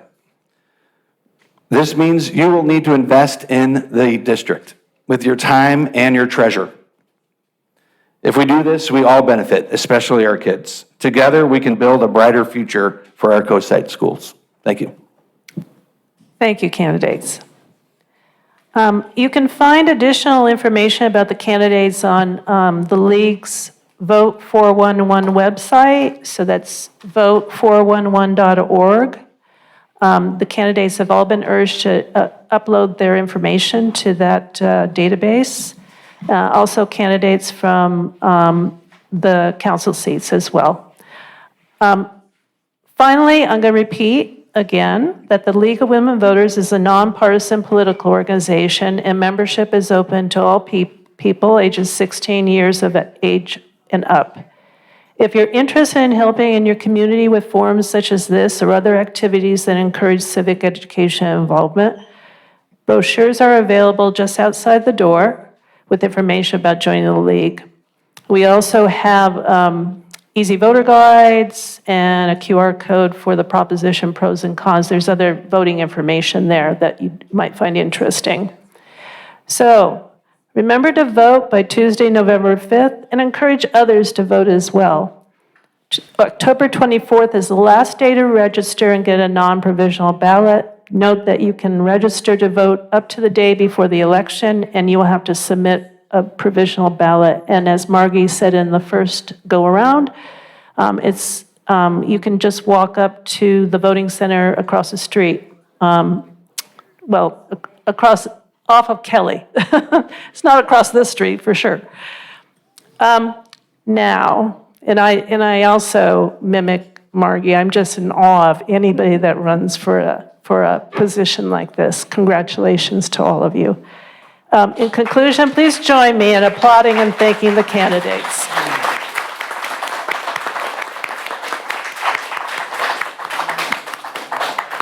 And I get to shake my hands.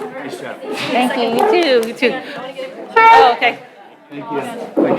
Thank you so much. Great job, great job. Okay. Okay.